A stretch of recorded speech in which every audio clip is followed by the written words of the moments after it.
the high desert.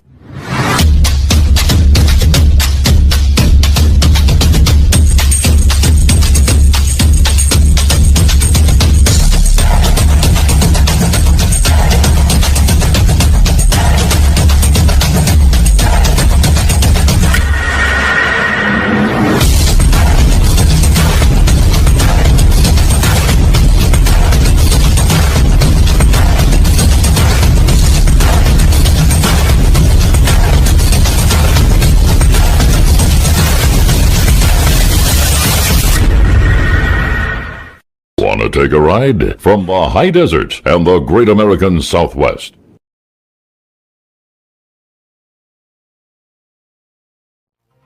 From the Coast to Coast AM archives, you're listening to the best of Art Bell. From the high desert and the great American Southwest, I bid you all good evening, or good morning, as the case may be, across all these time zones. Howdy. Hi, Art. How you doing? I'm doing.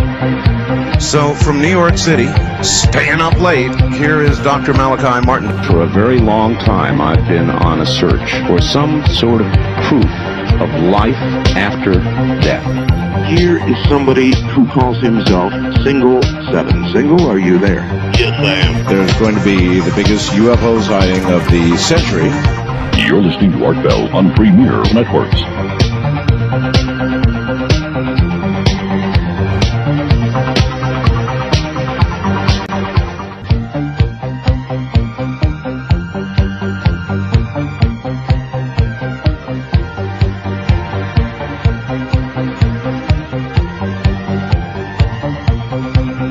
Welcome to Art Bell, Somewhere in Time. Tonight featuring Coast to Coast AM from August 1st, 2001. From the high desert and the great American Southwest, I bid you good evening, good morning, good afternoon, wherever you may be across this great land of ours and well beyond.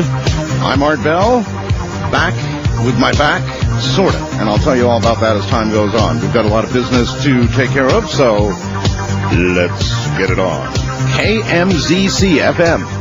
In Winfield, Texas, 94.3 on the FM dial. Welcome, that's KMZC in Winfield, Texas. Good to have you aboard. KOPB in Perry, Oklahoma, 1220. Make that 1020 on the dial, 1020 in Perry, Oklahoma. And KRLN in Cannon City, Colorado, 1400 on the dial. Welcome to the program as well. That's three more as we head so rapidly now. We're that far away from 500 affiliates, a mark I've been wanting to achieve for a long, long time. All right, tonight we have business. The campaign for Disclosure Man, Dr. Stephen Greer, is here and will be with us shortly, and he'll update us on what's been going on, and that's a lot. He had the press conference, you recall, at the National Press Club in Washington, D.C. We'll follow that in the next hour by a couple of hours of Sylvia Brown, and then we'll do some open lines, and I'll tell you everything that's going on. In the meantime, here I sit with an ice pack on my back, and we'll see how it goes tonight. Hopefully okay. It's been quite an odyssey. At any rate, coming up in a moment, Dr. Stephen Greer.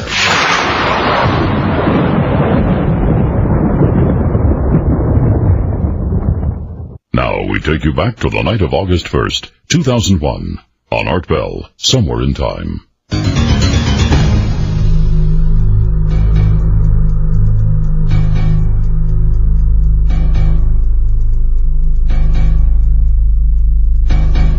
Well, all right, it's been a while in more ways than one, huh, folks? Here comes the master, the leader of the Disclosure Project. He is Dr. Stephen Greer. Dr. Greer, welcome to the program. Thank you very much. Glad to be here and glad to see you're back. Thank you. Boy, a lot has gone on with you. I know you've been all over the country. I think you're going to, let's see, you're going to San Diego, then you're going to Los Angeles. Yeah, actually on this Saturday, August 4th, we're going to be in Los Angeles showing the witness testimony to anyone who wants to come at the Founders Church of Religious Science on West 6th Street, and then on Sunday, the 5th of August, we're going to be at the Scottish Rite Center in San Diego on Camino del Rio South. And both of these are open to the public. We're going to show 2 hours of the 120 hours that we have of top-secret witness testimony, and we're going to be organizing people to really take action. And everywhere we've been going, we've been in Boulder, we had to turn away 500 people at that event at the University of Colorado, and we're getting just such huge support from all over the world for getting the truth out, and I can tell you that it's been having a massive effect inside the Congress. All right, then tell me, what has happened? Because that's the arena where something will finally really occur, if it's going to, right? Well, it's one of the arenas, and interestingly, we've been getting some very positive support from the United Nations. The Committee on Disarmament has been meeting with us. We have been meeting with the Russian and Chinese and European embassies, as well as Mexican embassies in Washington. Really? How do they, may I ask, how do these countries' ambassadors and so forth react to your information? Oh, they're taking it very seriously, because when they read through, people can get on our disclosureproject.org website. It's just disclosureproject.org. And there's a 600-page book of transcripts. And we send that in advance, of course, and their staff goes through it. And they're astonished, because they're looking at this 600 pages of transcripts of people ranging from colonels to brigadier generals to senior FAA officials, and they realize, my God, this really is real. It's not just sort of X-Files fantasy rubbish. And so what their take on this is that they're hungry for the information. I think we're reaching a breakout sort of event where even members of Congress that we've walked into other offices, and they said, "Oh yes, we've been following this.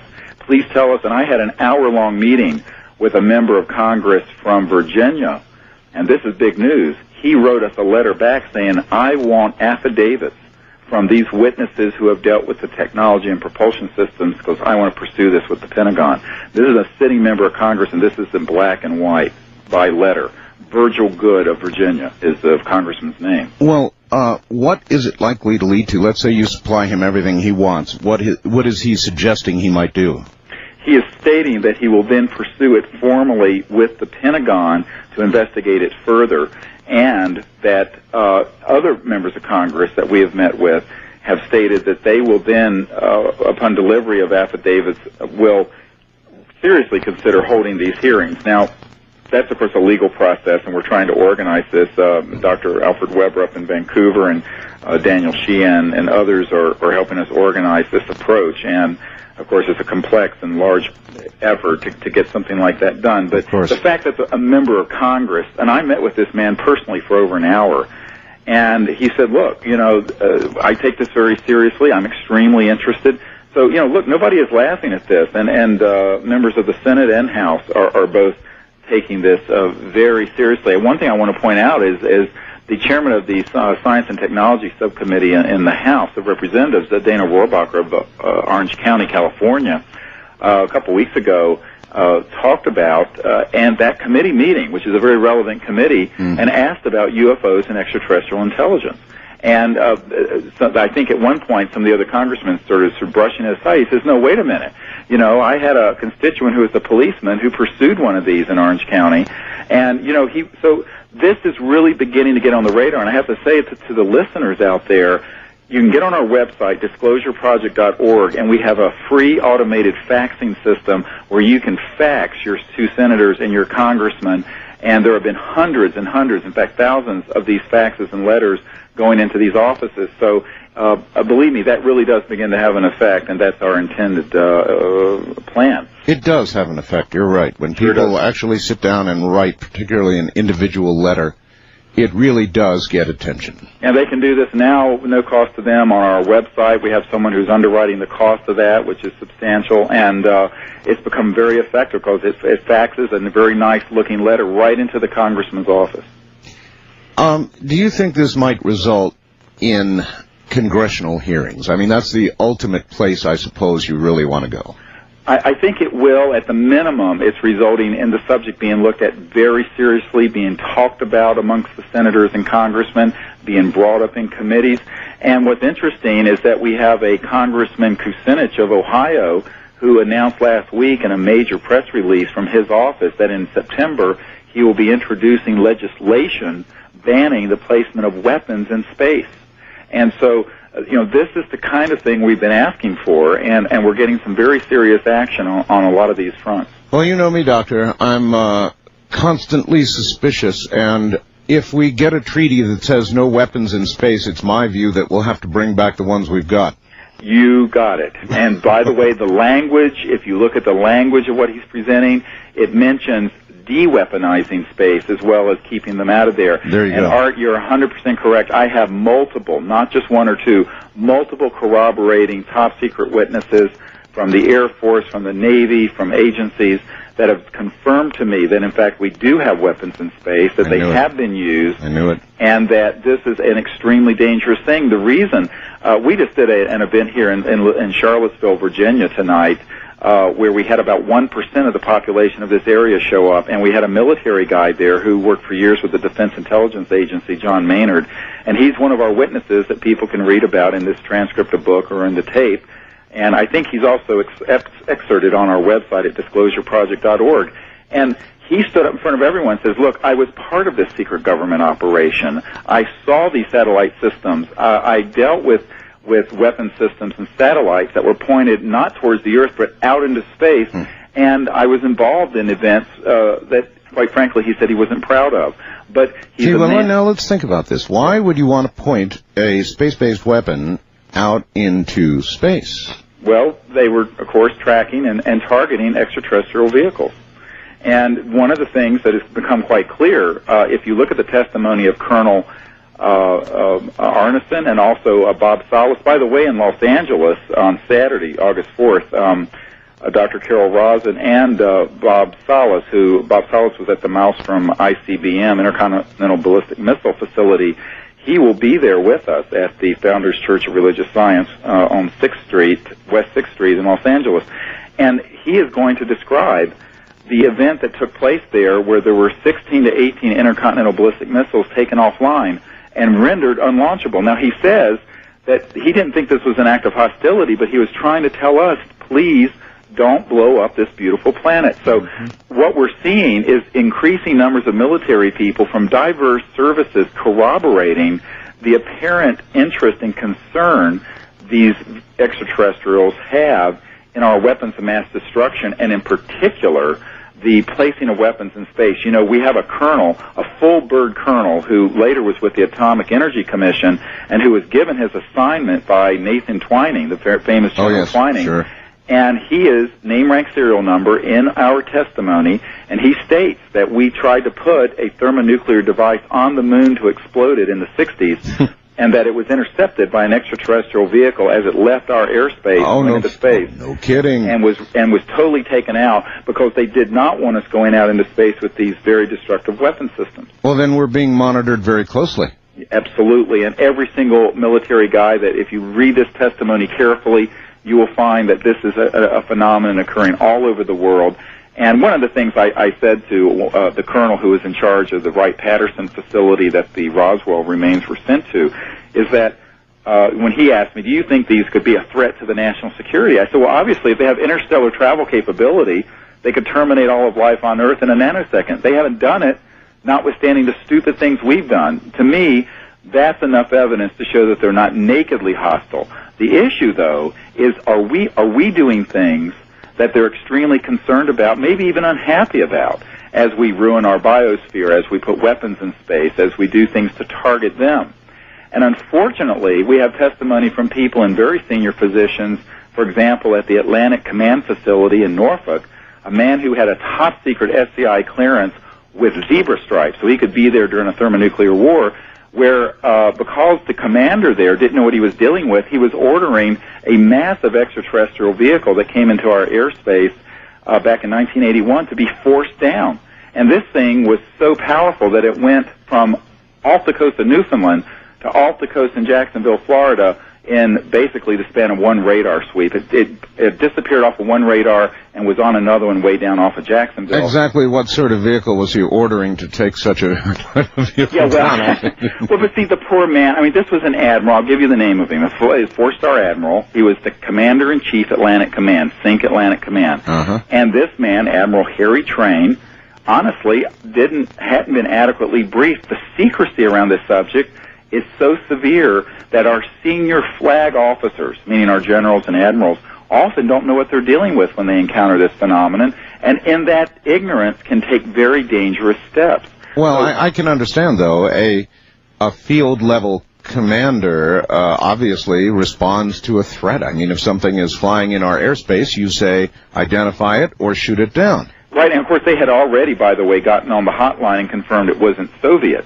And of course this was in the height of the Cold War, and of course they knew at that point it was extraterrestrial, but they didn't really know what to do, and the guy was really in a state of panic over this. And the man that we have this testimony from, Merle Shane McDowell, top secret, SCI clearance, name, rank, serial number, we've got all his military forms, no one can shake this story.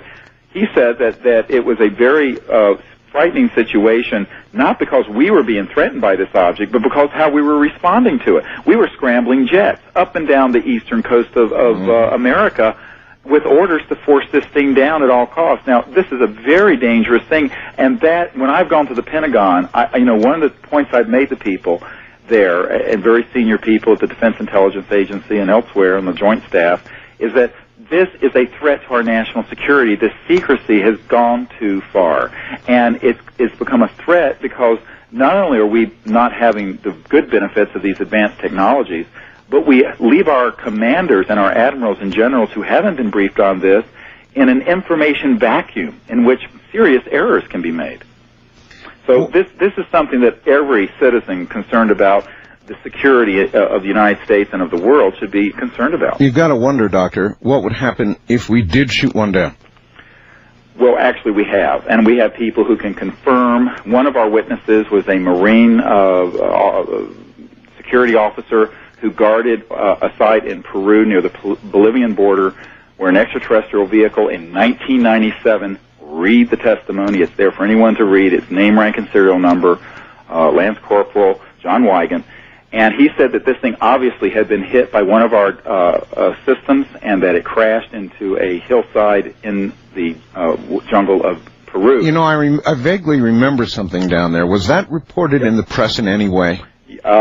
Some of it did leak out. The details no one ever knew until this man came forward. And believe me, this guy was sweating. He's a young man. He's only 24 years old. He was 21 when this happened 4 years ago. Maybe he's 25 now. But the thing is here is that, you know, one of the things I said to officers at Wright-Patterson Air Force Base, given the unbelievably stupid things we have done and continue to do, if these very powerful, interstellar-capable spacecraft were really hostile to us, you and I wouldn't be having this conversation. We would not be breathing the free air of Earth. I would imagine. And so the point, however, is that when no one's minding, who's minding the store here?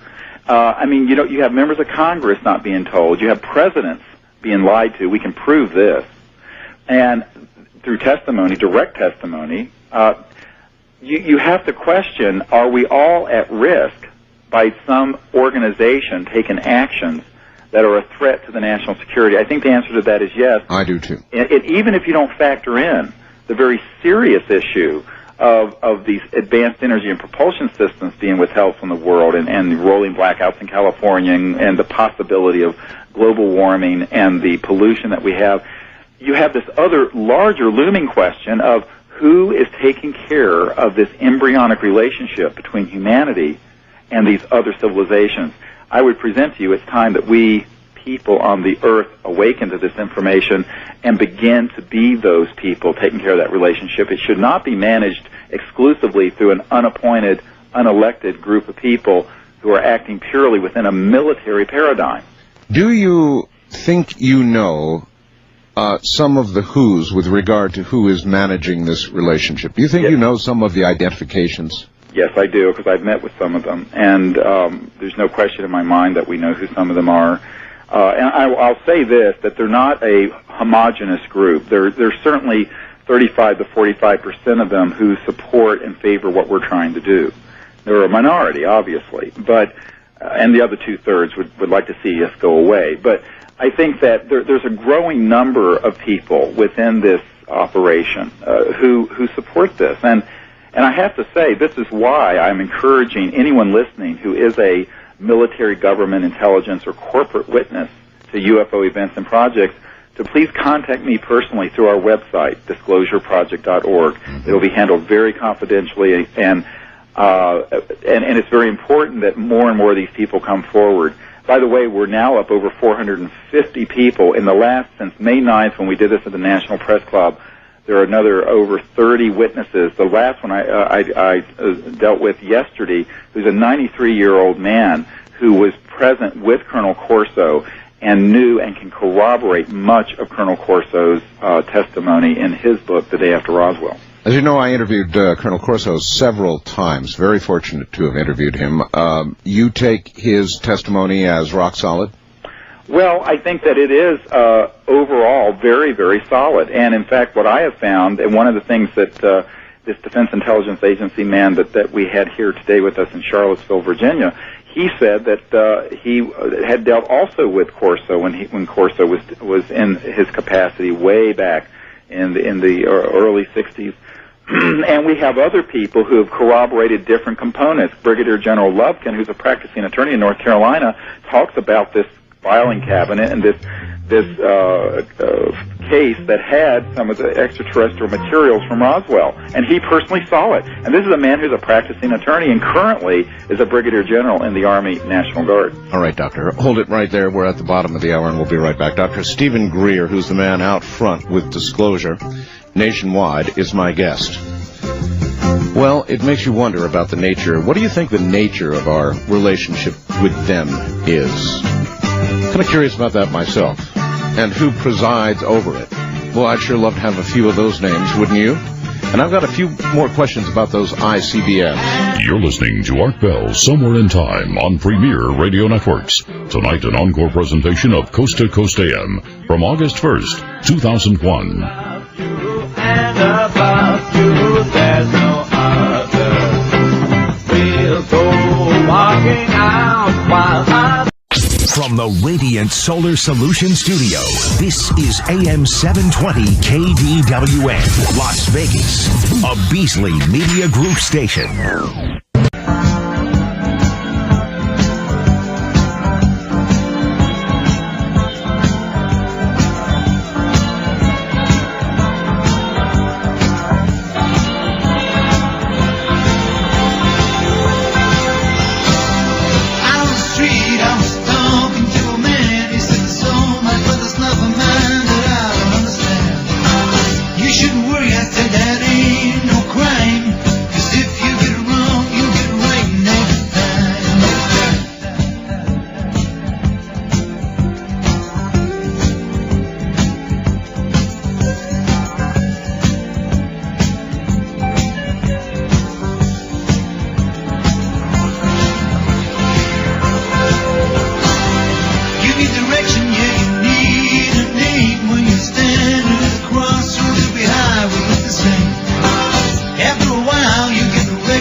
Listening to Art Bell, Somewhere in Time. Tonight featuring a replay of Coast to Coast AM from August 1st, 2001. Dr. Stephen Greer, CSETI's Stephen Greer's here.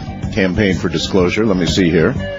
In Los Angeles, Saturday, August 4th, from 1 to 6 p.m. at the Founders Church of Religious Science, 3281 6th Street. It's $5 donation to get in, that's it. $5 requested to cover facility expenses, and then on down to San Diego, Sunday, August 5th, at, same deal, 1 to 6, 5 hours, and $5 once again. It'll be at Scottish Rite Center, 1895 Camino del Rio South, San Diego. $5 for an awful lot of information, folks. Dr. Stephen Greer.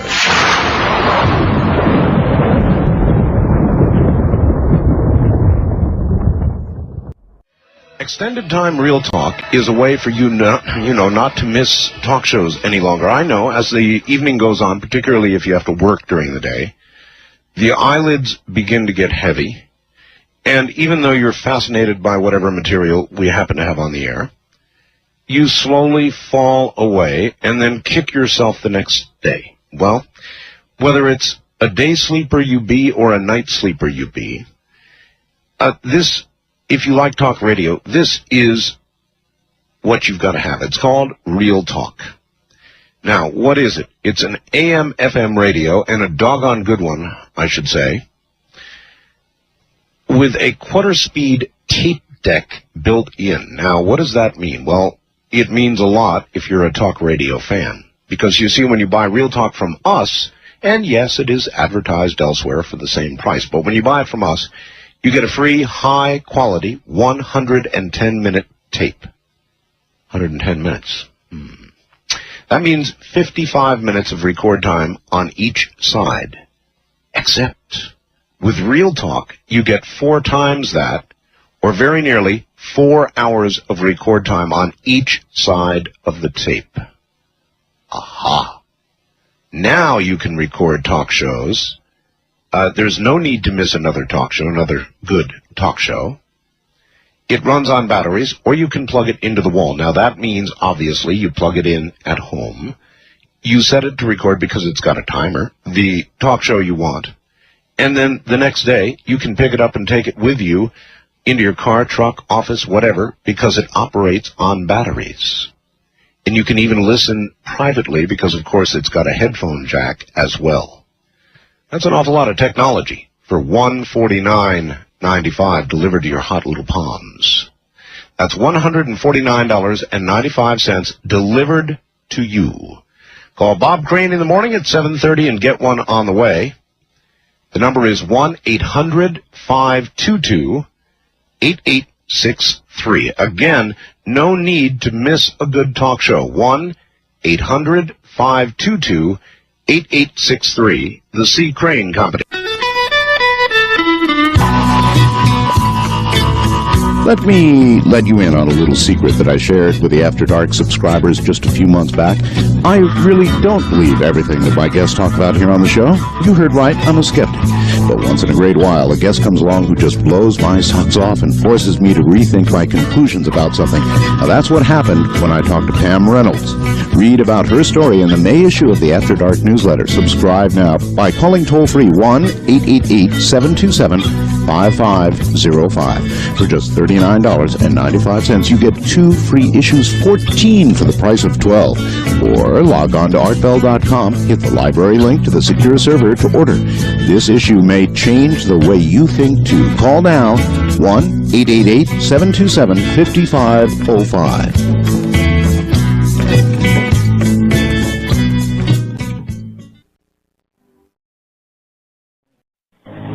I'm Art Bell. I just happened to be in the neighborhood, so I dropped by to extend a special invitation for you to join me Sunday for Dreamland. It should be a great show. My guest will be Dr. Elvin Taylor. The topic, subliminal perception. Don't miss it. Sunday, Dreamland, right here on everybody's favorite radio station.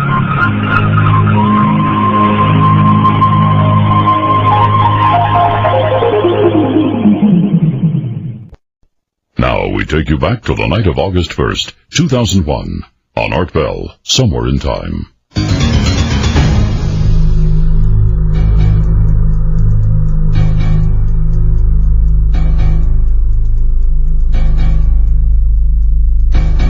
Once again, Dr. Stephen Greer. Dr. Greer, a lot of Americans heard about these ICBMs that were supposedly disabled.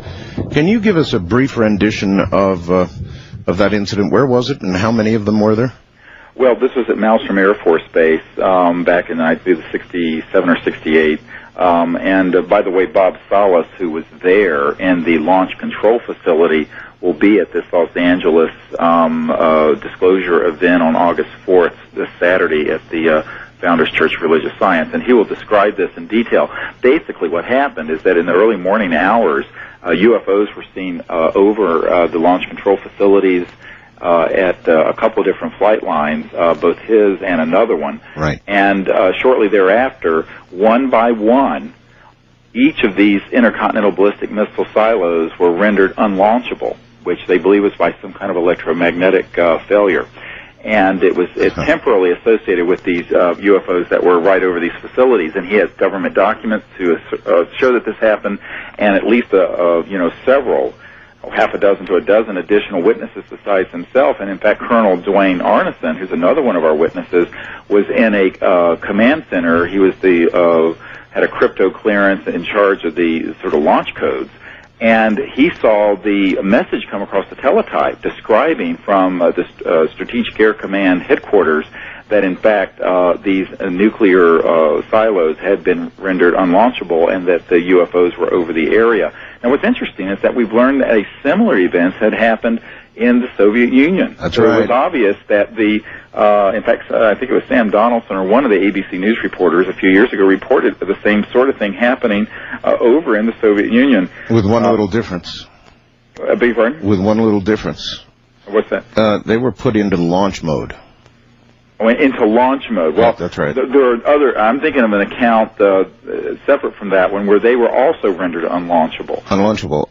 Totally unlaunchable. I mean, in fact, I think they were offline pretty much all day long. With regard, I know the ones at Malmstrom Air Force Base were right. taken With offline. with regard to our ICBMs, was there anything common to the equipment that otherwise could have accounted for that failure? I wouldn't think so. I would think they'd be extremely independent, wouldn't they? That's right, and in fact, they are all independent, and one failing should never affect another one because they have redundancy of systems. And in fact, the Boeing officials who had manufactured these missiles were in the process of investigating it to find out what happened, and the Air Force stopped the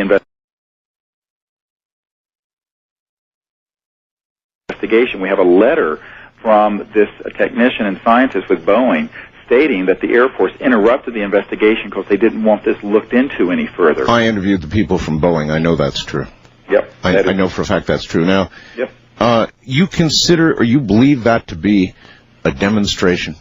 I'm certain, because I've interviewed people, not just from that event, from multiple others as well, that it was a demonstration by these extraterrestrial civilizations that they did not want us going further down the road of these weapons of mass destruction. And I think they were also showing us that, look, we're not going to let you go into space with these things, and as easy as pie, we can render all of these things totally inert. And I think that that's an important message for our leaders to get. And I think that it was missed because it was covered up. And I think that we need to think deeply about what the meaning of these sorts of events are. Doctor, we've entered into various arms agreements with what used to be the Soviet Union. Right. How really disarmed are we? How really disarmed are they? Are we going in the right direction, or do you think somebody observing us would conclude it's all false and we're continuing right down the same road?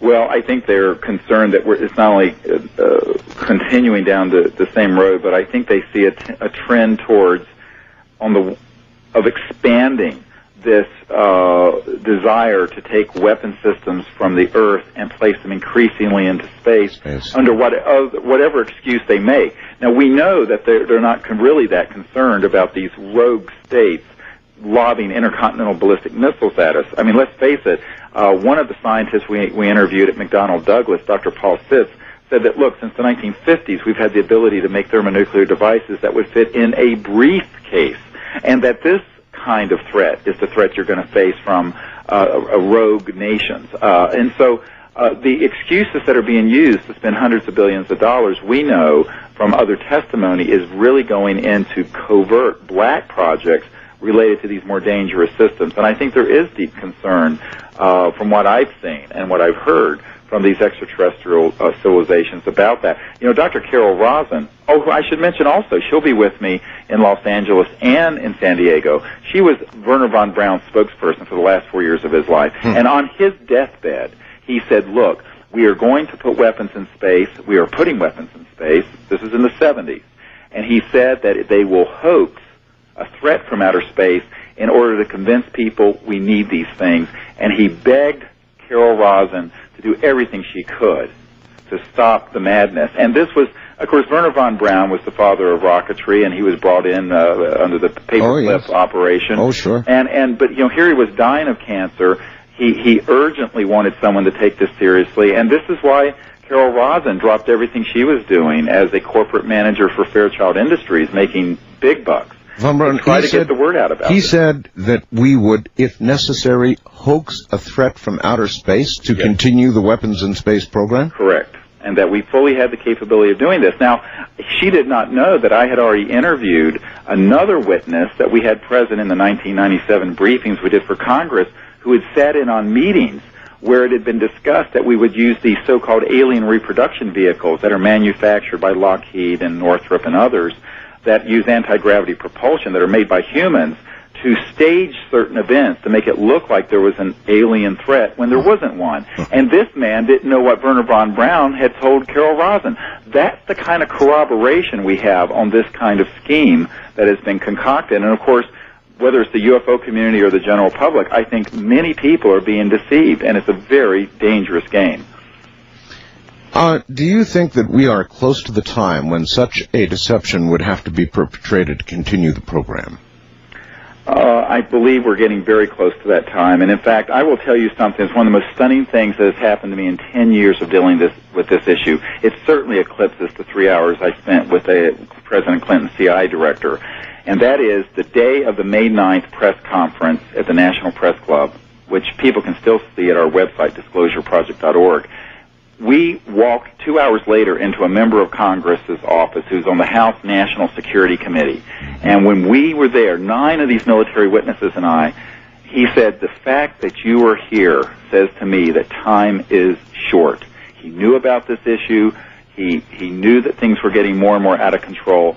And I think that, you know, he's one of several members of Congress we've met with extensively who really are taking this very seriously. I'm not so sure that they know what to do yet. I think the other thing that they're waiting for is that they're waiting to hear from you, the listeners of this show. Get on the website, send your congressman the faxes with all set up at disclosureproject.org. Won't cost you a dime. And you can send your member of Congress a letter expressing your desire to have open, secrecy-free hearings on this. But these members of Congress, and particularly this one in particular, said that he was very concerned about these issues. Dana Rohrabacher? No, it was a different one, and he asked us not to put his name yet. But, all right. But there were 9 witnesses to this, including Attorney Daniel Sheehan, who's our general counsel. What gives you even a little bit of hope, Doctor, that if this cabal, and it's got to be a pretty secret, pretty tight one, right, is really running things, that Congress or anybody else, I mean, after all, if presidents haven't been brought into the loop, some of them at least, then it's hard to imagine that Congress is going to find their way into the loop? I don't think they will, and here's the beauty of the situation. In fact, I was meeting with another member of Congress. I spent over an hour with this particular member of Congress who stated to me, this was one of the most astounding things that's happened in the last month. This member of Congress turned to me and says, you know, there's a secret group that runs not only our country but the whole world, and we're really window dressing. This is a member of Congress saying this to me. I'm not making this up. Hook me up to a lie detector. Now, no, I don't need to. I'm sure you're telling me. No, I mean, it's astonishing. And I said, yes, sir, that's correct, but if you'll hold the hearings, I have 450 deep throats that will come with evidence, with documents, with testimony firsthand, and you don't need to be put in the loop because I will put you in the loop. Now, one of my problems, personally, is I'm sitting around carrying around what 450 of these guys know, and we would love to be able to have this live televised open hearing in Congress, but they're going to have to hear from not a few hundred, but tens of thousands of their constituents.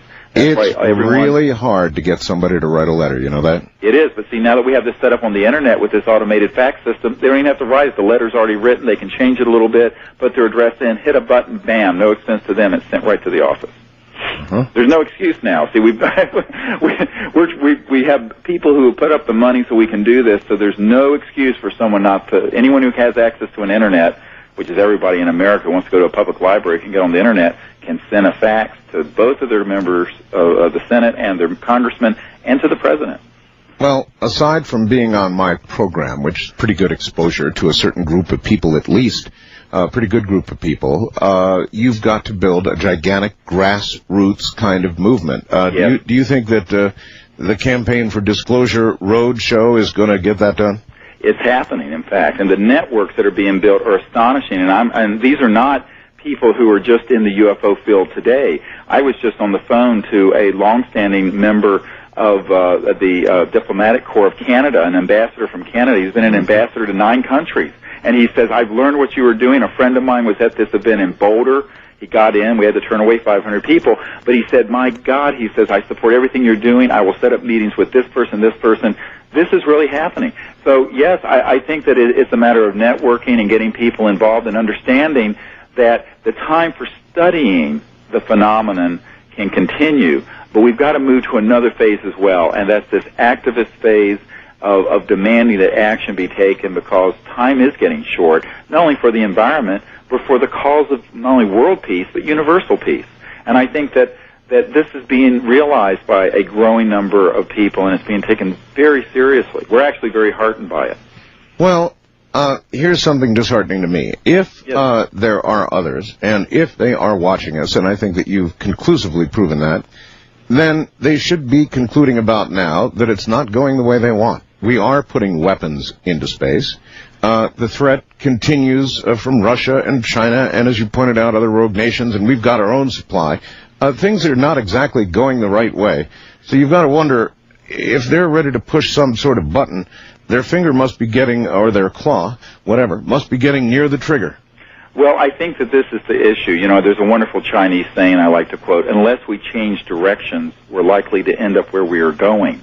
And no one ever looked at where we're going. And you know, here it is. If you look at the trend lines, we are headed in a direction. But the thing I'm an eternal optimist. I really believe, ultimately, I have a lot of faith in the human spirit. And I think that if people are properly educated and the light of truth is shown on us, that collectively we can and we will do the right thing. I mean, I see that no matter what happens in the near term, and things could get pretty rocky, I see humanity starting a new chapter in its history where it learns the lesson of peace. It begins to allow these wonderful technologies out that gives us a sustainable civilization, and then the whole universe opens its arms to us. I think that right now the Earth is sort of in this adolescent phase of its development, like a teenage boy that just got the keys to Daddy's Corvette, and we're sort of reckless banging around out there. But as soon as we get to a little more maturity, I think the whole universe will open up to the possibility for our exploration and wonderment. All right, well, then maybe if Task Force Commander Gorf's finger is getting near the button, maybe somebody else higher than him just stopped the hand and said, wait a minute, Gorf, no problem, Commander, they're destroying themselves. We just wait. Well, actually, you know, it's interesting because if that's not completely accurate either, because the fact that they neutralized intercontinental ballistic missiles, and I understand there were some situations where we came close to nuclear war back in the 50s and 60s and 70s and 80s, where there were some pretty strange things that happened that saved us from doing something very stupid. So I don't, you know, I think that they're concerned about this planet. I don't think they're going to do anything to just swoop in here and fix it for us. But at the same time, I think they're patient, and they have a certain amount of confidence that humans can be wise enough. We haven't acted too wisely in the last 100 years, but that we can be wise enough to straighten this mess out. And I really believe that. I deeply believe it. You're an optimist. Yes, I am. Present trends, environmental and otherwise, with minus the technology that you know they have, or you know we have, that we could be using, it seems like environmentally we're doomed. Well, you know, what's interesting about that is that that's not an incorrect analysis unless something significant happens fairly soon.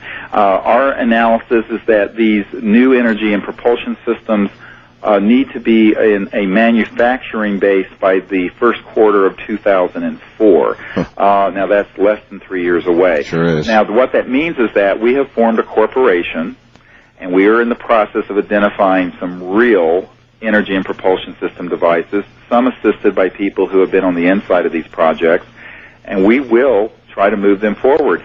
If we get hit with the Section 181 seizure, National Security Act seizure, we intend to defy it. I am saying here tonight that if we get hit with that, we will absolutely defy it and still go public. Now, I think that anyone listening to this is going, my God, is he serious? And I can tell you we are very serious, and we have collected some of the most brilliant scientists and technologists, and in fact in the last 6 weeks are moving forward very quickly with trying to put that together. It's a Promethean industrial undertaking, but it can be done. And by the way, I am confident we do not have to wait for some magic box to come out of the Pentagon, that there are people out there who understand these things, but they have never had a strategic vehicle for bringing it out to the public.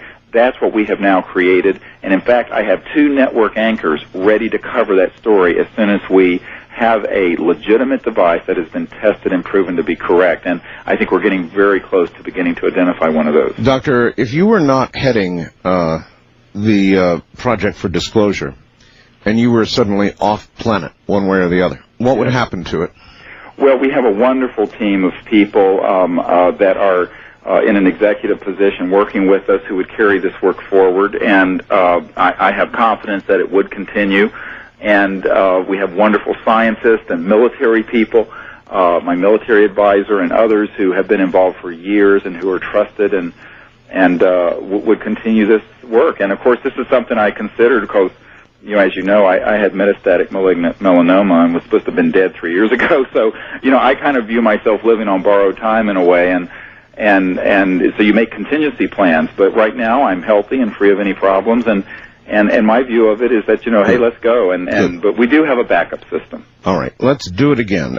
You've got 2 dates coming up where people in Southern California can benefit for $5, and they can go and see all you've got to offer. Los Angeles, Saturday, August 4th, 1 to 6. Founders Church of Religious Science at 3281 West 6th Street. That's $5, folks, 1 to 6. And then in San Diego, Sunday, August 5th, 1 to 6 again, 5 hours long. Campaign for Disclosure, Scottish Rite Center, 1895 Camino del Rio, South San Diego, $5 to get in. That's a lot for $5. That's what, $1 an hour. Well, I even apologize for that. The first ones we did in Boulder, we had it for free because the facility was so inexpensive. Unfortunately, in San Francisco, we had to spend almost $5,000 just for the facility, and in Los Angeles, it's $2,000 or $3,000. So, we're asking for this $5 donation just so that we don't, completely hemorrhage totally all of our funds. We want to get the word out there, and we want to build support, but we're putting on this nominal charge just because the expenses in some of these West Coast cities are so high. Doctor, I understand. We're out of time. All I can say is stay healthy, for God's sakes, and hang in there. You too, and take care of your back. Okay, my friend. Take care. Good night. Dr. Stephen Greer, folks. He's got his neck out 100 miles. So if you're in one of those cities, you might support him. Go by. See what you think of all this. It's definitely mind-blowing. I'm Art Bell, and this is Coast to Coast AM. You're listening to Art Bell, Somewhere in Time. Tonight featuring a replay of Coast to Coast AM from August 1st, 2001.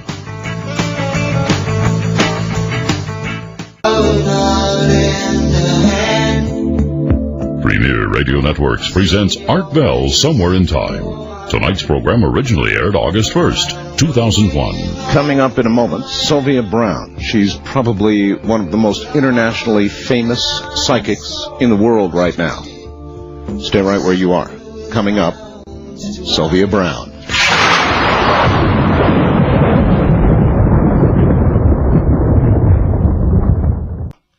The Beijing Radio. Why should you want to own a Beijing radio? Well, the obvious. This radio doesn't require batteries, nor does it require being plugged into the wall. It carries the power within itself. It's got a patented device called the Bayliss Clockwork Generator, invented by Trevor Bayliss in Great Britain, manufactured in South Africa, built like a battleship. It's a full-size portable. Make no mistake. It's far from a toy. It's not a toy. This is a full-size portable that covers AM, FM, and 7 shortwave bands. It doesn't just play to headphones. It plays at full room volume. Now get this. If the power goes out, or even if it doesn't, you wind this radio, there's a little crank on the side, you turn it for 30 seconds, and this radio will then play for 30 minutes. 30 seconds, 30 minutes. Full room volume. It weighs 7 pounds, it's built like a tank, and supplies are running woefully short, so you should get on this right away. You should not wait. The number to call at 7:30 a.m. Friday morning, tomorrow morning, is 1-800-522-8863. Once again, 1-800-522-8863. 522-8863, the C. Crane Company. Now we take you back to the night of August 1st, 2001, on Art Bell, Somewhere in Time.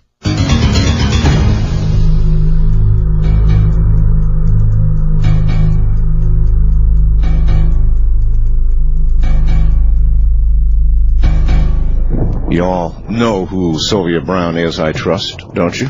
She's all over the place now. I see her on pay-per-view now and all kinds of places. Well, we've been interviewing her for a long time.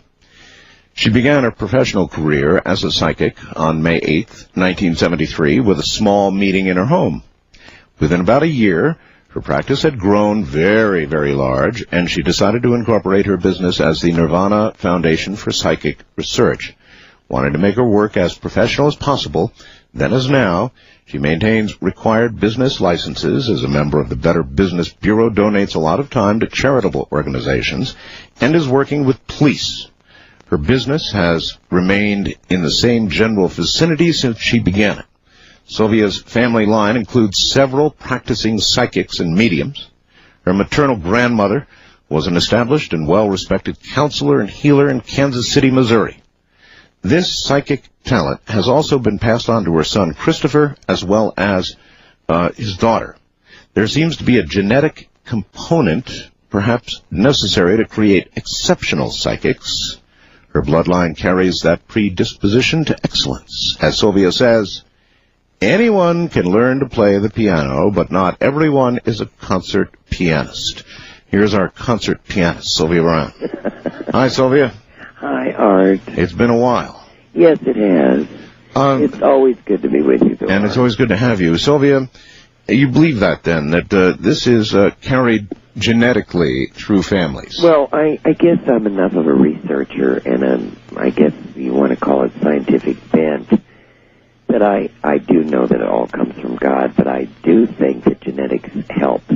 I mean, you know, I don't think we have a bit of trouble saying that, of course, you know, you're a concert pianist because your father was, or you're a great artist because your father or mother was. Mm-hmm. But when you start saying, well, I'm psychic because my grandmother and my great-grandmother and her mother, people start getting real freaky. But I do think that there's a definite component part that's trackable.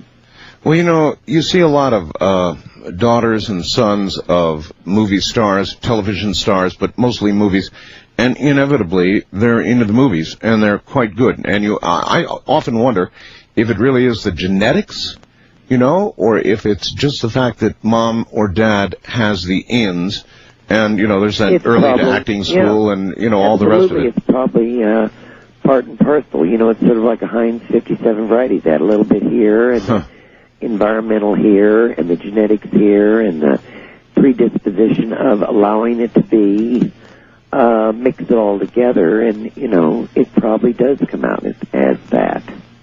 I have a lot of really prophetic dreams. I have well, you have for a long time. A lot of dreams that come true, right, Sylvia. Why is it that future prophecy, personal prophecy mostly, comes to us in our sleep? Do you think? Yeah. Why do you think it does that? Well, if you've ever noticed anyone who has an analytical thinking mind, which you do have, by the way, you're always thinking. If you're not running ahead of yourself, analyzing what's been done, what's going to be done, when would you have time during the day? I don't know. I analyze things to death, Sylvia. I know you do. But when would you get a chance to have that opening, let's say? Let's call it, for lack of a better word. That's a good point. That's a really good point. You know, as at night, you wouldn't have it during the day. Your mind's too busy. Huh. I guess that might be true. And then when you relax, I guess your subconscious absolutely just lets everything in, and away you go. Well, I think it's the whole idea of alpha state. You know, I mean, whether you're in theta, delta, alpha, doesn't make any difference. At least the powers that be say, you know, Art, mind's quiet now. Let's push it in. It's the only time it is quiet. Sylvia, are you on a some kind of a microphone or something? I'm on a headset. The headset, is there any chance you could pick up the phone? Sure I can. All right, let's compare it right here on the air and see what we think. How's that? Let's see. Say something. Is that better? It is better. Okay, good. It is better, yes. Okay, well, I guess a lot of people probably have these prophetic sort of dreams, and they don't pay any attention to them. Wouldn't you think? Absolutely, and you see, prophetic dreams, as you well know because you've had them, are very sequential. They're not gibberish. We all have these, what I call, sort of maniacal, idiotic dumping dreams. Oh, yeah. I have lots of those. That's a release dream. No, I know when you know the difference. When I've had something that relates specifically to my life or someone or something around me, then I know it's kind of a prophetic dream, or at least I guess I've learned. No, let me rephrase that. I have learned over a period of time to recognize the different. You bet. Mm-hmm. You know why? Because art, it comes sequentially. It's too realistic for it to be all jumbled up. Yeah. Yeah, you're right. It's not all jumbled up. It's very specific. Yes. Okay, well, And I think the more you go with that, you see, here we go again. It's the same thing as, exercising your back or whatever. And the more you do it, the more you make the muscle stronger. I think it's the same thing with, let's say, for lack of argument's sake or hypothetically, that like the ancient Buddhists believe you have the third eye. Well, that's nothing more than pituitary gland. Let's say my family has an enlarged pituitary gland. The more you work it, it is a muscle, and the more it becomes, really refined or defined. So, tell me, have you ever had any tests, Sylvia? Oh, yes. Have you? Oh, God, yes. But I mean medical tests. Yes, medical tests, and I can name you the doctors, which most people won't, but I will. What kind of test did you have? I had a 3-hour MMPI. I had light test, probing, prodding, psychological. I had it with Dr. Beal, Dr. Blattner, Dr. Rennick. Wow. And did any of these physicians detect anything abnormal within you? No. It came out that, it was kind of funny, I can even send you that. Sylvia is very, very normal. Sylvia has her own I am intact. She doesn't need this alter ego thing. I mean, they said she could have been a stand-up comedian, she could have been a speaker. So in other words, I didn't have to rely on being psychic. And it came back that she's very normal. In fact, one doctor, Dr. Bill, said she's disgustingly normal, but she has this paranormal ability that we can't figure out what it is. Other than genetics, to what do you attribute it? God. God? God. Huh. Then why would somebody who wouldn't attribute it to God, somebody who is perhaps even an atheist and yet is able to discern things and a prophecy and all the rest of it, they have the talents, but they don't attribute it to God? I don't think they do, though. I've been in this business. I'll be 65 in October. I've been practicing, literally, as we call it, card-carrying psychic for 48 years. I have never seen anyone that good that didn't believe in God. They might have a short stint, but what worries me is when I see these people and they don't attribute it to being a vehicle for God. And I'm not being humble. I think we're all tubes by which energy comes through, and God's energy. I just don't think they have it then. Huh. So you think that most proclaimed atheists or... No, I don't think they could have it. Or if they did have it... Oh, that's interesting. It would be maybe a rare hit, or maybe they had built up, like Jim Jones or whoever, Davidian, I don't mean to be discriminatory, but I just don't think they would have it. You find them to go way off in left field somewhere proclaiming, because they can't prophesy, so they begin to proclaim themselves to be some kind of a advanced messenger, which almost, let's say, shrouds the fact that they can't do prophecy. So, in other words, they have to become occultists. Does that mean their talent is not real, or their ability is not real? It's not real. It's not real. No. And that brings up another topic. I, like everybody else who watches late-night television, I'm always up late. The psychic 900 lines now proliferate. Oh, my gosh. Leo and... Oh, there are some pretty interesting advertisements on TV now for psychics. Oh, sure. Really interesting. As a group, but not specifically, as a group, how would you comment on this proliferation? I think that reminds me of a neurologist standing on a street corner with a dirty knife. It just makes me crazy. Certainly we all have to get out there and have our radio shows or Beyond Montel or whatever to sell a belief. More than anything, I'm trying to sell spirituality to people and not to be afraid, more than the psychic. The psychic is sort of, I call it the, sort of the flash, but the real hook is the spirituality. Mm-hmm. But I don't think I've gotten, our foundation is more or less a feed-through, and I'm very familiar with lawyers and police officers, and I do know that some of these, which will go unnamed, have been busted lately, especially with some of the ones that we've seen. Busted lately? Yes, very. It's on the Internet. They were actually having people being billed, or say they were billing, they were dead. I mean, they were actually, using dead people's names. Wow. So, are any of these things, do you think that you see legitimate? I mean, No. No. Mm-mm.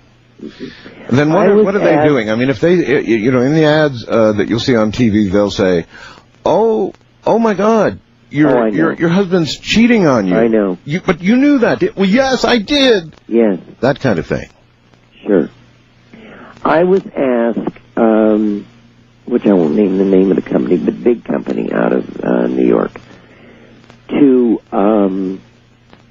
sponsor a 900 number. And I can tell you the truth, Art, I had a real strong talk with God that night, because, the money is astronomical.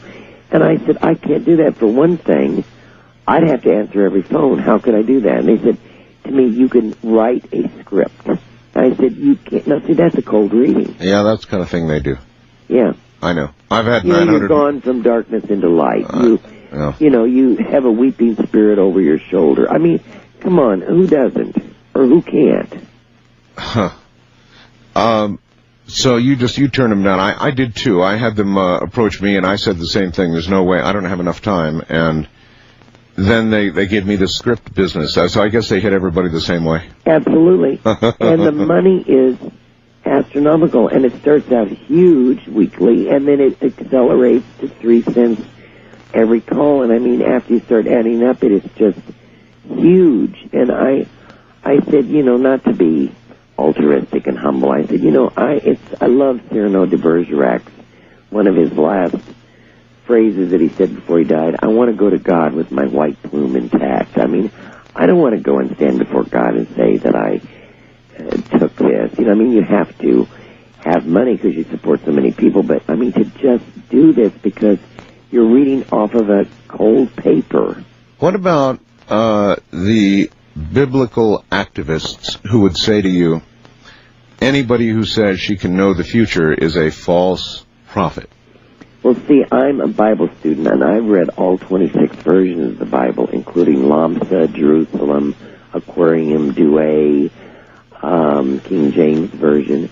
And where they get this from is always Deuteronomy. They will quote Deuteronomy. And in Deuteronomy it says, do not consort with seers and sorcerers. Well, who in the hell is a seer and a sorcerer? I don't know any. Then what's amazing... Well, a seer, though, might be described as a psychic. Yeah, but then see, about a few paragraphs down, then you get Joseph you are the interpreter of dreams. Come over here and interpret our dreams for us. What about in the book of Kings when Samuel and Saul, and they bring him back from the dead, and the witch of Endor goes into trance? We don't want to look at that. That's a good point. So, how do you reconcile then? How do you reconcile that, or do you not? I mean, if the Bible sends then mixed messages on the subject. Well, the Bible, God loved the Bible. I mean, I think it was for its own time. I'm much more a New Testament than an Old Testament. But you will find in the Bible, for instance, that, okay, all of a sudden God doesn't like the Ammonites and tells, everybody to go over and kill the Ammonites. Well, logically, you have to say to yourself, didn't God make the Ammonites? I mean, it really gets to be crazy after a while. Or the one I love is when God asks Eve where Adam is. I mean, does that worry anybody? I mean, what do you mean doesn't he know where Adam is? Right. He made Adam. Right. But you see, is the Bible holy? Is it a beautiful word? Of course it is, because it was trying to show man the analogy of the rebuttal of the Egyptian gods, that we were the monotheistic group, and we had to have a God that was more ferocious than any other God, and I understand that. See, our Bible is not new. It was actually taken from the Babylonian text, almost verbatim. And if anybody, I say to people, don't accept my word for it. Research. Read. The Babylonian and the Sumerian texts have Jonah and the whale, Noah and the ark. This is not a new story. All right. Well, you are right up there at the very elite top of those who are thought to be psychics in the world right now. How did you get there? Why did you get there? Well, I think it's like I told you, Art. I think probably you're only as good as your last reading. You know what I mean? If you just, yes. Just keep on keeping on. I mean, I think people have known me long enough, and I've been around long enough to know that I'm not 100%, but by God, I better be pretty close to on the mark. Can I be mistaken? You bet I can. But I better be more right than wrong. Are you? Oh, absolutely. I don't think... Any idea of what your percentage is? I run... we try to do a stat, because we do validations all the time. I run about between 86 to... sometimes 90% correction. Oh, that's very high. That's very high. Well, to show you how, and someday I'm going to write a book about what people say to me. This man called me one day and he said, "You told me I was going to change my job the 7th of June. He said, "Well, you were wrong. I changed it the 6th. Well, Sylvia, hold on. We're at the bottom of the hour. All right. And we'll be right back. I'm Art Bell. This is Coast to Coast AM. Just roaring through the nighttime. Morning, everybody.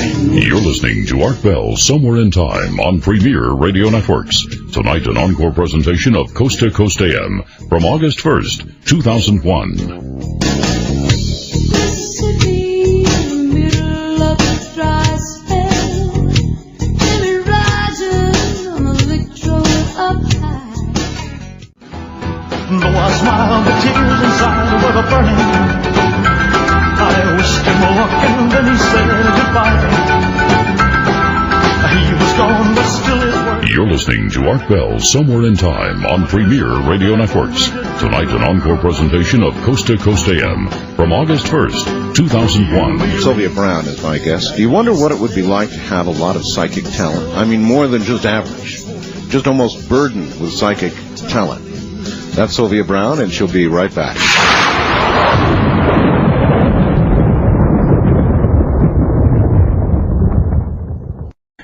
You're listening to Art Bell, Somewhere in Time, on Premier Radio Networks. Tonight, an encore presentation of Coast to Coast AM from August 1st, 2001.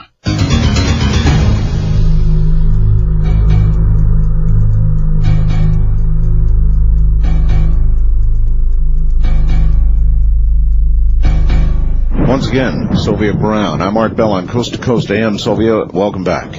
Oh, it's good to be back. Sylvia, do you... this is hard to put into words. Do you receive this just in the normal process of thinking, I mean, we all have imaginations and we can let our minds wander and various things will occur to us. Does it occur to you in that manner? Yeah, but it's almost instantaneous. And over the years, I've learned how to discern, what is Sylvia's thoughts aside from what's going on with art. You see what I'm saying? I see exactly what you're saying, yes. I know how to differentiate. I've gone into the reading room or done lectures or been writing my books or whatever, and I can be having a temperature and that seems to operate independently of me. Independently of you. So in other words, it doesn't really matter your physical or emotional condition. Might have her own issues, as we all have, but that in itself, my staff often says it, not to be macabre, but with Sylvia Dies, we could put her head on the desk and her mouth would move. You know what I mean? Yes, it's I do. Sylvia can have her own issues about her life, her personal life, her family. But when I'm dealing with a client, that seems to be a part. I had one, a doctor tell me that he thought, in fact, this is Dr. Rennick, who now works for the Justice Department, said that he really was convinced, he's a psychiatrist, he believed that I was using the limbic brain, which is the older brain. He said, I'm convinced that that's the part of the brain that you're probably using, that people used to use.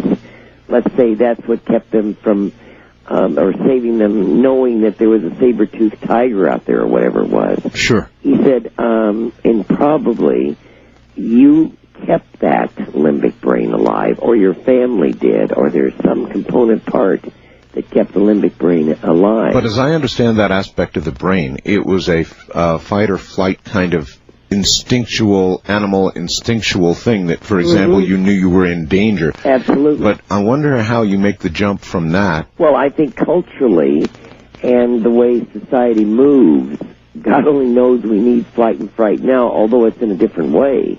It's whether it's economy or whether it has to do with panic anxiety attacks or illnesses or, where you're going to move. It's not, it's different, but it's still that survival mechanism that's operating. But how does it cross over to be able to receive information about others? And where do you think that information is actually coming? Sylvia, have you ever heard a remote viewer describe how they do what they do? Absolutely, and we've done it. So then I'm not so sure there's a great difference between what you do and... Absolutely. I think you're absolutely right. Really? I think you're absolutely right on target. Because they also have to differentiate, crush the personal ego, so that their own imaginations don't interfere. Yes, that I know that you're sitting in a chair, holding on, that I see your things around you, that, the clock. I mean, I have to know that. You see what I'm saying? I don't know if that's any different. The only thing that I do is take it a step further. Because, look, all time, I'm convinced, goes in a circle.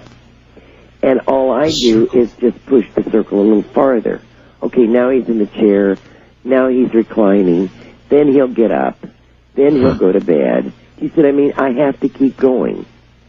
Time is a circle. Yes.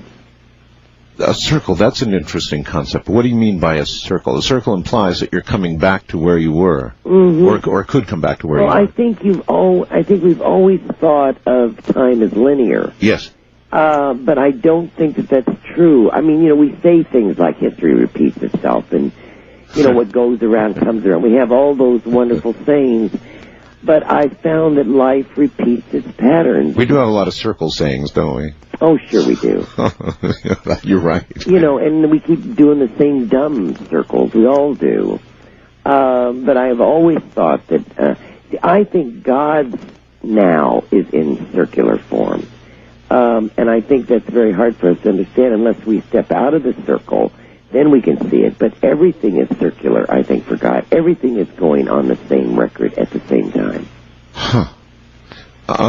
Does that mean personally? Does that mean as a... I think it's personally and universally and planetarily and... It's all circles. Absolutely. Oh, that's fascinating. All right. Then, in effect, would you not be afraid to say that what you're doing is really, in effect, remote viewing? Oh. Are they interchangeable? Absolutely. I think that yes, and I think it's remote viewing of your chart even. See, would it matter if remote viewing were that you're at a fountain now and I'm on a hill, but I know that you're at the fountain? Or would I then take it further and say he's going to come down off the mountain and go into the chalet? It is a remote viewing. Well, then, is all knowledge, Sylvia... In the Akashic records. It is. Everything that man does.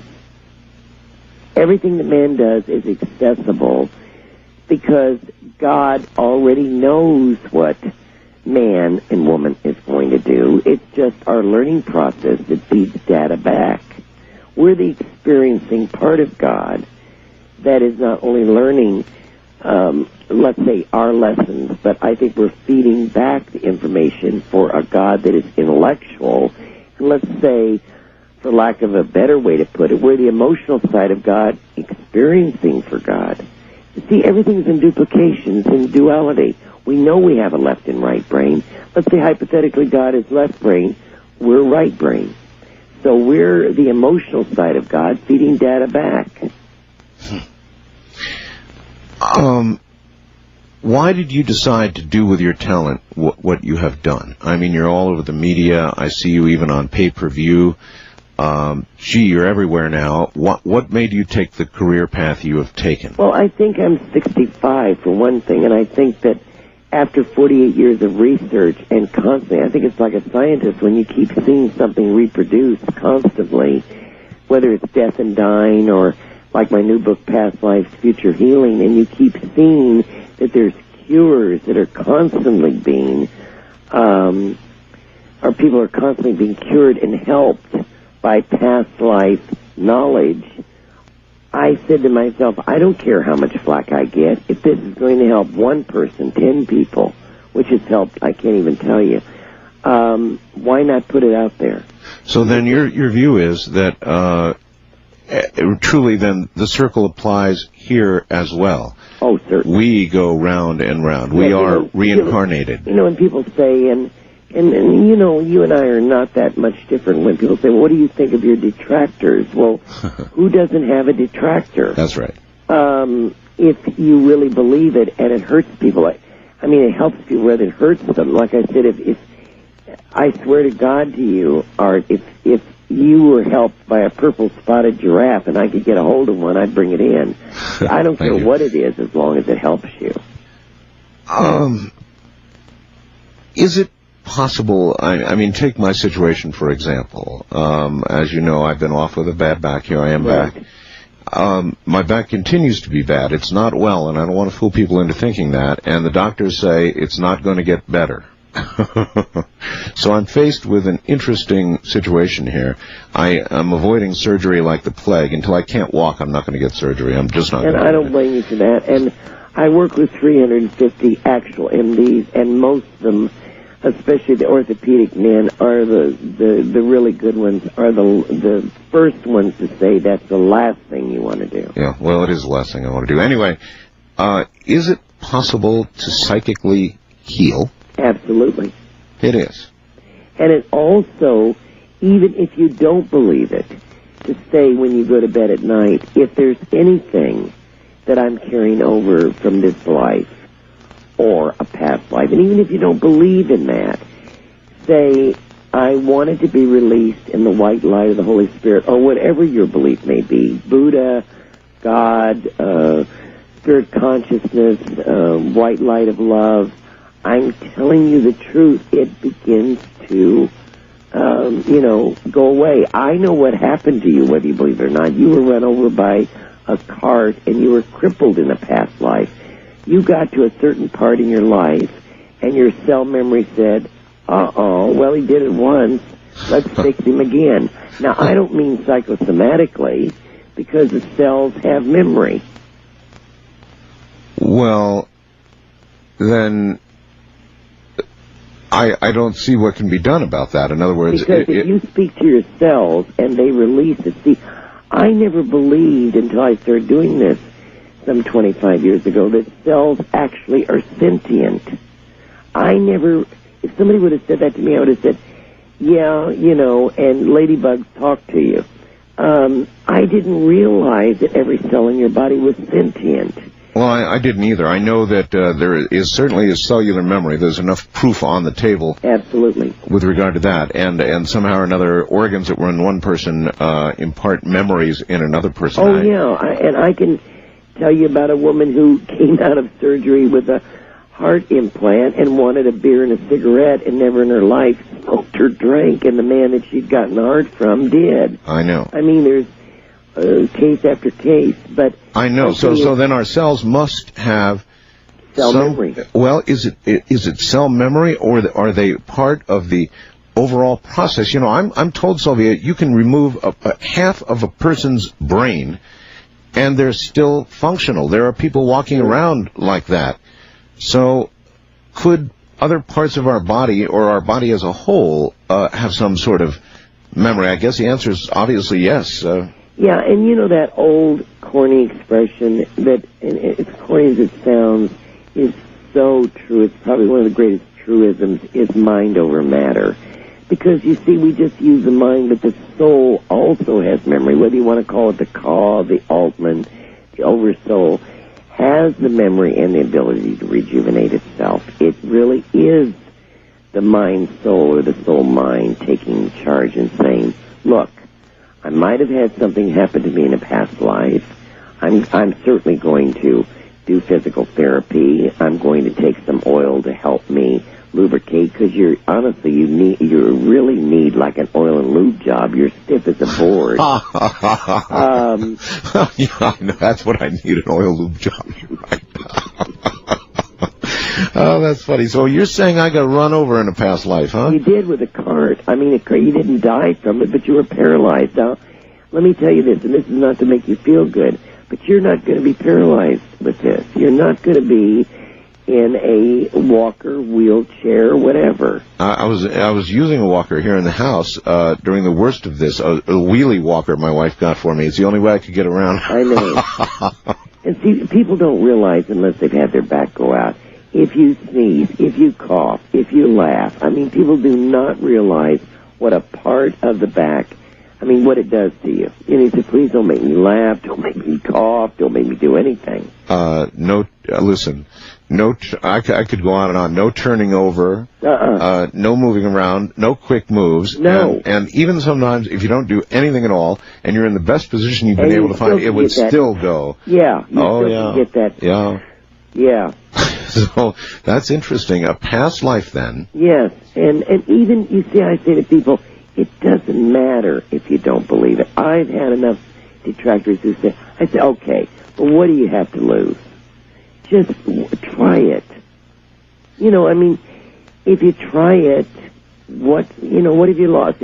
What, 3 minutes a night? You go to bed and you surround yourself with a white light and you say, look, because God knows we take in enough negativity in a daytime, in one day. What about all the lives we build up? That's true. We do. We take in a lot of negativity during in one day. Yeah, absolutely. A lot of it, sure. Life is full of it. You know, it's full of challenges and negativity, and it's your challenge to get through it. And you can be the happiest person in the world and walk around as a sponge and absorb it from somebody else, and you don't even know you've got it. And past lives, or something about past lives, you're able to discern that about somebody in a reading? Yeah, when I did the Showtime, the pay-per-view. Yes. This man who was literally 12 years, and I had this really phobic reaction of, please don't ever let me know who the person is. So the producer just picked somebody and sent him up to my apartment, and the guy sat down, and I said, you have this thing about breathing, and you have asthma, and you feel like you're choking, and you haven't gotten out of your house for 12 years, and nodding, yes, yes, yes, yes. And I said, I don't care if you believe me. I said, you were in the civil not Civil War. You were in the French Revolutionary War. You weren't part of the bourgeoisie. They shipped you. They shoved you because of their fanaticism. They shoved you on a cart. They put you up on the scaffolding. You didn't get your head cut off, which probably would have been better, have been faster. They strung you up. They put a rope around your neck, and they let you dangle. They didn't even have a trap door. Well, his eyes got big as saucers, and it's not that I could read minds, but he was like, this is a good story, and I think she's probably a nice lady, but so what? And I said, okay, you don't have to believe me, Ken. I said, but from this moment on, you will not be afraid to fly. You will be able to come to Vegas where I am. And I said, just put the white light around you. Well, damn if he didn't show up in Vegas. And he said to everybody, I'm cured. He said, I don't know what she did, but he said it just released it. Now, detractors will say, this is a healing story for the mind. I heard them all. I know it isn't, but let's say hypothetically, for sake of argument, it is. Who the hell cares? If I give you a sugar pill and it cures you, are you going to call me up and scream at me? Although I know it's valid, because the soul knows if you're lying to it. It really knows. There's a truth alarm that goes off. Well, that's really interesting. So this information about another's past life comes to you, I would think, as easily as the future. As the future. Because, see, there it's circular. Right. Got that. That's fascinating. And it really is so close to remote viewing. If you just change the names. I mean, they say the same thing, that present conditions, travel into the past, travel into the future is all equally possible. A lot of that was Stanley Krippner. You know, he did a lot of that remote viewing many years ago. So and he was way ahead of his time, and everybody said, oh, pooh. What about Edgar Cayce? What was he doing? Same thing? Oh, yeah, absolutely. You notice how he always said, we have the body here. We have the person. How in the world could they have the person miles and miles away unless, let's say, they were in concert, remote viewing? So, well, then I guess you're right. This, whatever this is, it's not new. It's very old. Oh, it's ancient. Look at the oracles. I mean, it goes back far beyond any religion. You know, they say that, you know, prostitution or motherhood or whatever is the oldest profession. Yeah. But let me tell you something. Prophecy has been around forever. Whether you want to go back to the ancient Sumerians, whether they did the astrology, it doesn't matter. Or the ancient Babylonians, it's always been there. Huh. All right, Sylvia, hold on. We'll get right back to you. It's the top of the hour. Take a good deep breath. So, from a lynching to asthma. You believe all this? Well, I do, because I know that it's true. I'm Art Bell, and this is Coast to Coast AM. You're listening to Art Bell, Somewhere in Time. Tonight featuring a replay of Coast to Coast AM from August 1st, 2001. Another year and then you'll be happy. Just one more year and then you'll be happy. But you're crying now.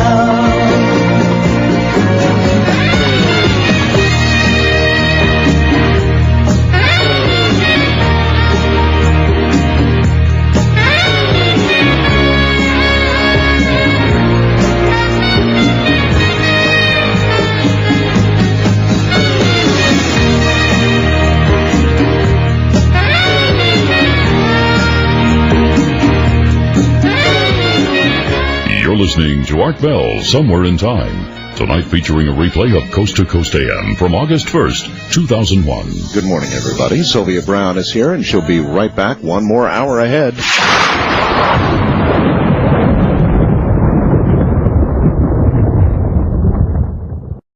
Now we take you back to the night of August 1st, 2001, on Art Bell, Somewhere in Time.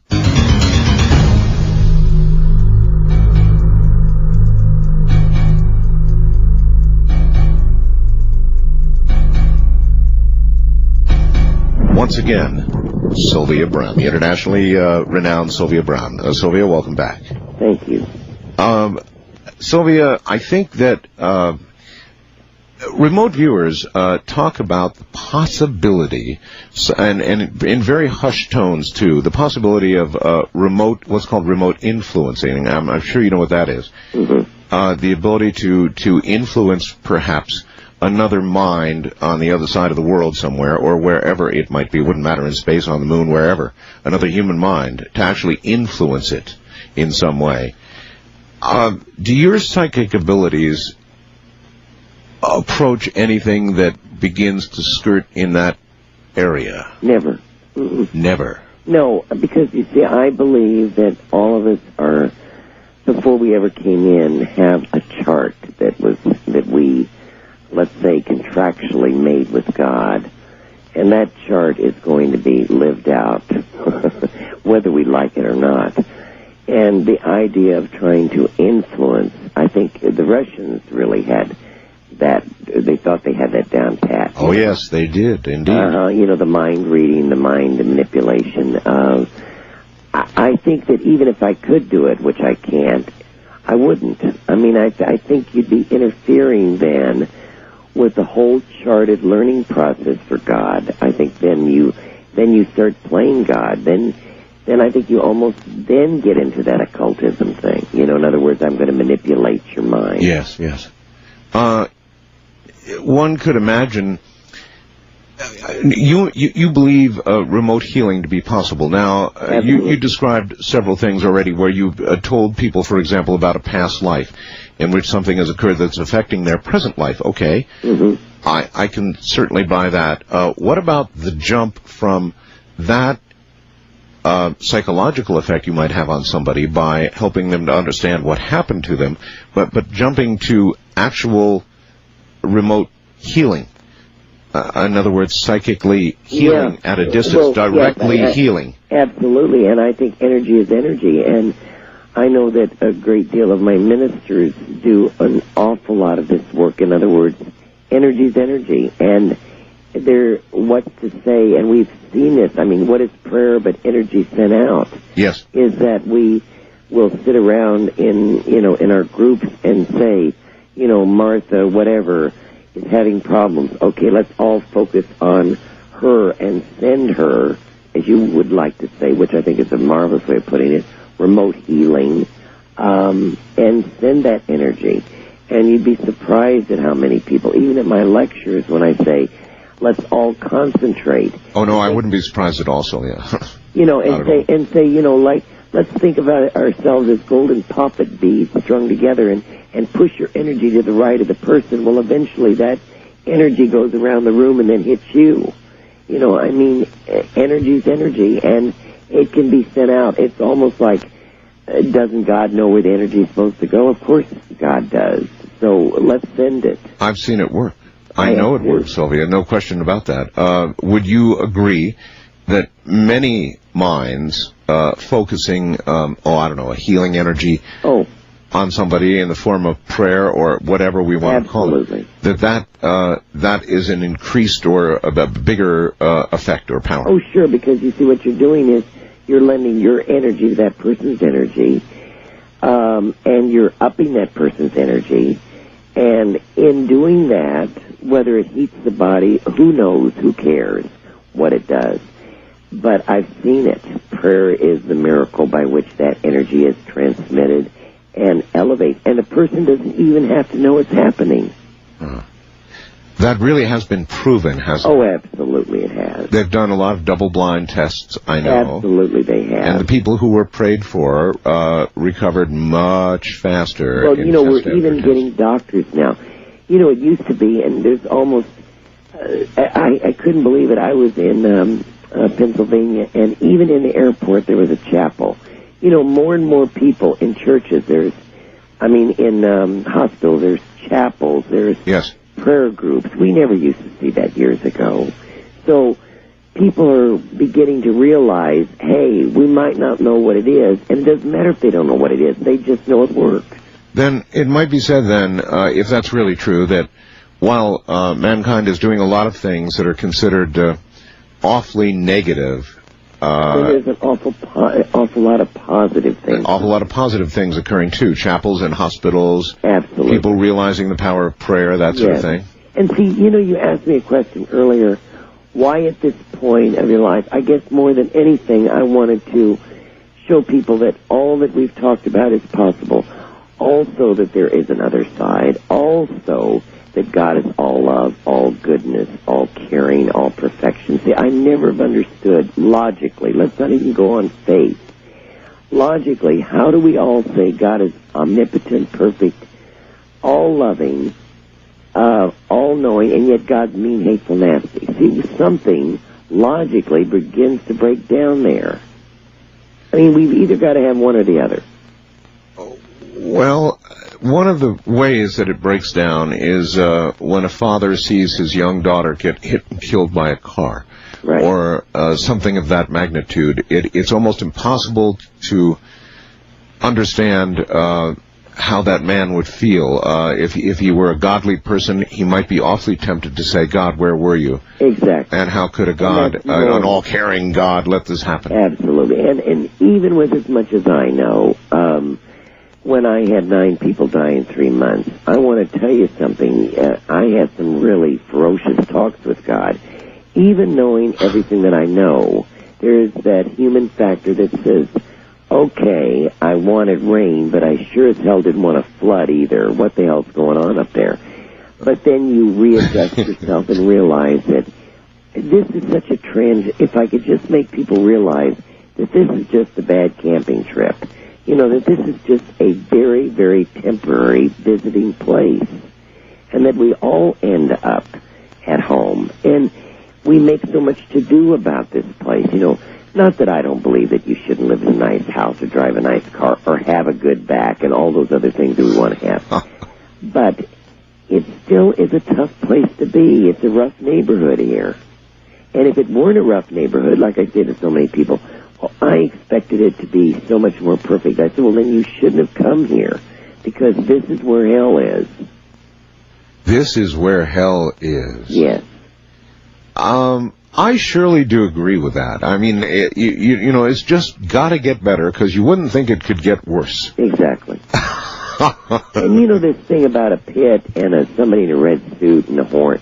I've said in my lectures, I wish to God they did have a red suit. At least we'd pick them out and we wouldn't marry them or have them as family. I mean, at least we'd know who they are. Yes. No, they can live next door to you. You can marry them. You can have them in your family. You can run into them. I mean, we don't have to worry about demons and devils. We have enough mean, nasty, hateful people running around. We do indeed. Is it your view that there is a traditional heaven and hell, or do you think, as you just sort of suggested, that we're already there? we can only go up from here? Oh, absolutely. And I think Milton had it right, too, when he said, within every man there is heaven and hell. I think here we go with circles within circles. I think that's part of it. Man does create his own heaven and hell here, but nevertheless, even at that, it's a bad camping trip, like I said. But the only place to go, as you just so rightly said, is up from here. This is as bad as it gets. So we are the absolute bottom rung on the ladder. Absolutely. But I think there's a reason for that, because if there wasn't negativity... Oh, no, I think that's a very hopeful thing. I mean, we're here, what can we do about it? How would we know how to bounce off of that? There has to be a negative side for us to say, but for the grace of God, there go I.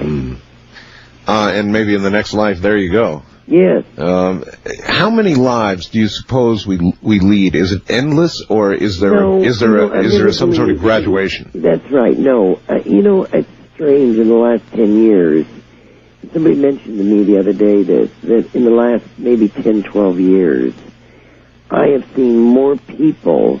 Maybe it's because they're coming to me more, I don't know. But I've seen more people on their last lives than I did when I was much younger. I think people are coming to the end of things. They're just tired and worn out and say, look, I just want to graduate and go home. I think that hole that we walk around with, that sense of longing, it's nothing more than a homesickness. We've never been able to identify it. It's a place where no Porsche fills up, no mansion fills up, no diamond fills up. It's just that man yearns to go back to his original home. And that is? That is the other side. That's the other side. We're with our loved ones, our animals, our friends. It's like, hey, I have to go down the chute, and I have to go through this really rough school, and then I'll be back. And when I come back, I will have learned a lot, and I will have accelerated my soul in learning for God. What can you tell me, if anything, Sylvia, about the nature of the other side? Well, it's 3 feet up off the ground. Now, why is it 3 feet up off the ground? I don't have a clue, but I do know that it goes at a higher vibration. Now, that's not just my...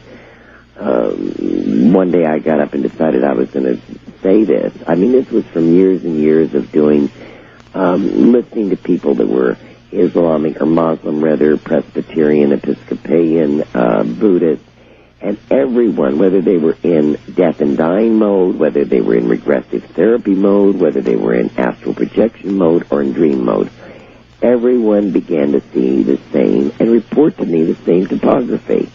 The Hall of Wisdom, the Hall of Records, where we go, where we check in, the work that we do, the research that we do, the animal husbandry, the gardening.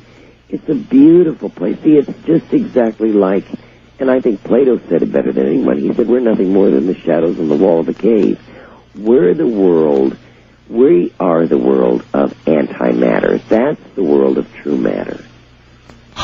And it's 3 feet above the ground. Now, what's interesting, if you've ever heard anybody talk about ghosts, they've always said, why do they seem to be floating? Well, they're not. They're walking on their own ground level, for God's sake. It's 3 feet up off the ground. Oh, what a good point. Others, theoretical physicists, really brilliant minds, have described other dimensions, which is another way of saying another vibratory level. You said vibration, right? So absolutely. Vibration that goes, my spirit guide says that you, us, she said you're at a very, very dense, thick, fog-like, density. She said we go at a much lighter vibrational. And it really threw me for a loop as a young girl in Kansas City, Missouri, when she said, we're just as real as you are. And I thought, now, that sounds crazy because, I mean, you feel your skin, you're here. She said, no, you're very, very, in fact, she actually said, you're ghosts in our world, which I thought. You're ghosts in our world? She said, you are ghosts in our world. And as I get older, I'm going to tell you something, Art. The way the molecular structure is going, I can see how we're loosely hung. But that's intriguing. In other words, if we see these apparitions from time to time, right, whatever they are, then why wouldn't the reverse be true perhaps as well? Or the likelihood is that it would be. Right. And, because they see, like people have always saying to me, I hope my daughter, my son, knows that I love him. I said, and like you so aptly put it, a man who loses his child in an accident, I didn't get a chance to say goodbye. I hear that all the time. I said, then say it now. They're all around us. They populate us. They move within our dimension. We just can't see them all the time because they go at a higher vibration.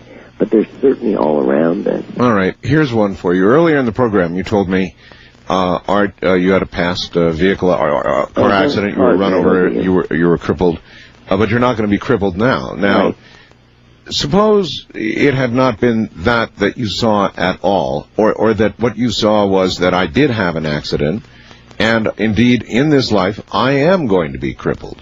When you get information like that, that would be devastating to anybody, what do you do with it? Do you without comment, pass it on to the person you've read, or what do you do with it? Well, you see, because I do care about you, I want to give you that. I don't usually volunteer that, but if you were to ask me, Sylvia, just right up front, Sylvia, what about my back? Right. And I saw you in a wheelchair, I would say, okay, this is what's going to happen, Art, but this is what you're going to do with it. Then I'd look further, and maybe you'd write. Maybe you would show someone else what to... You see, there's always a escape hatch for this.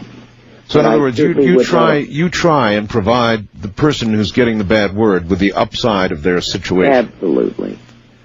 But you don't hold it back. Oh, never. No.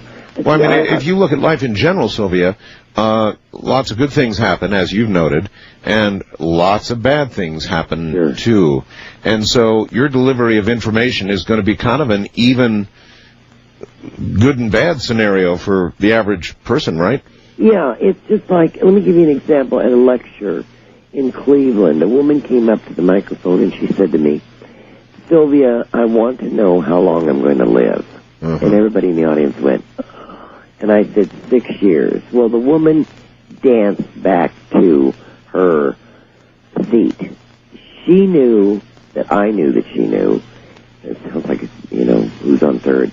That the doctors had only given her maybe 7 months. The audience felt bad, but I wasn't about to ethically or morally say, this woman is so happy because I've given her an extension that she never thought she had.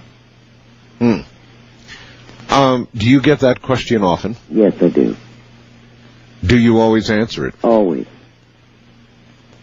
I mean, occasionally you must run into the person who's going to have a heart attack next Sunday. Yeah, not that. Yes, I have, but not that often. And I also believe that a psychic is supposed to be... See, we've always looked at psychic, and I'm beginning to hate that word, to tell you the truth. But as the ace of spades, or whatever the hell they use, falls and you don't have any control over it. I do believe, whether it's Sophie Glutz or Sylvia Brown or something, wasn't I supposed to be written into your life to tell Kent Herkenrath, which I did, do not, under any circumstances, take that plane out of Chicago in April. And he said, I walked around the airport cursing you, and the airplane crashed.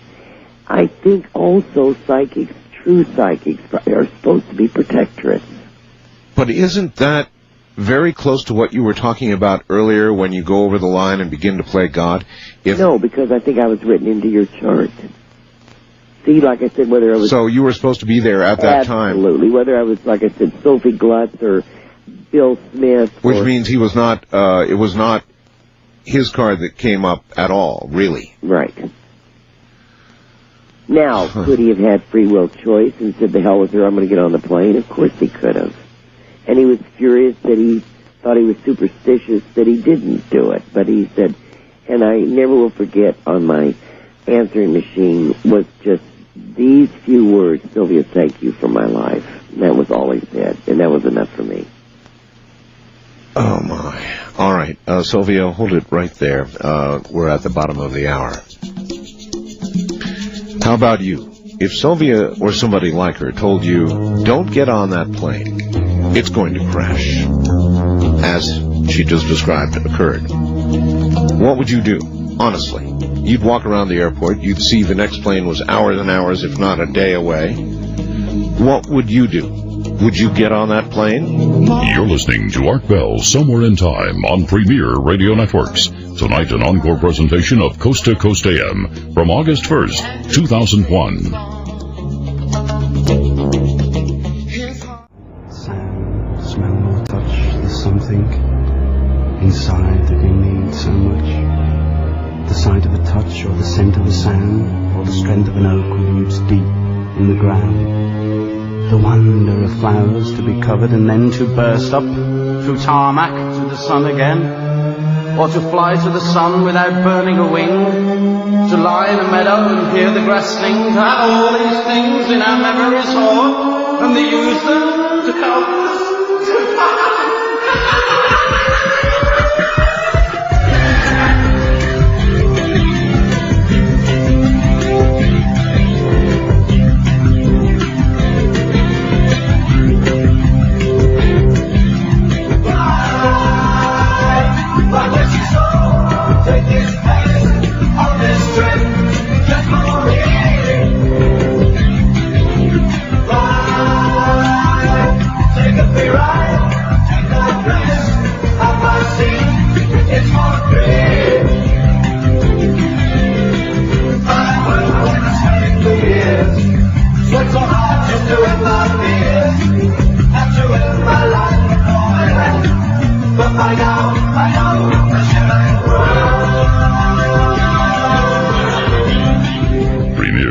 Networks presents Art Bell Somewhere in Time. Tonight's program originally aired August 1st, 2001. Good morning, everybody. I'm Art Bell. Sylvia Browne is here, internationally famous, certainly, as one of the top psychics, a word she's not too fond of, I understand that, in the world.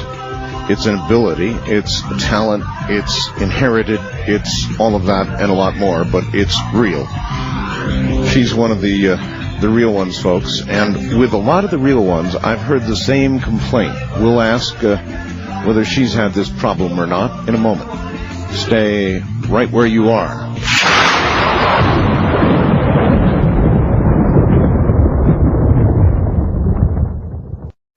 Now we take you back to the night of August 1st, 2001, on Art Bell, Somewhere in Time.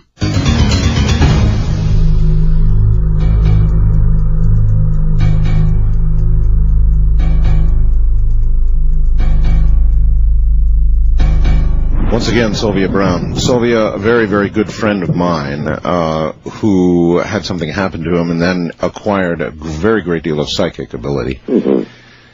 Following, or in the beginning of this psychic ability, found that he couldn't take it. He couldn't sit in rooms of people. He couldn't go into crowded places because the din of information that was flowing to him from all the minds around him was unbearable. Absolutely unbearable. Have you gone through that? Yes, when I was 19.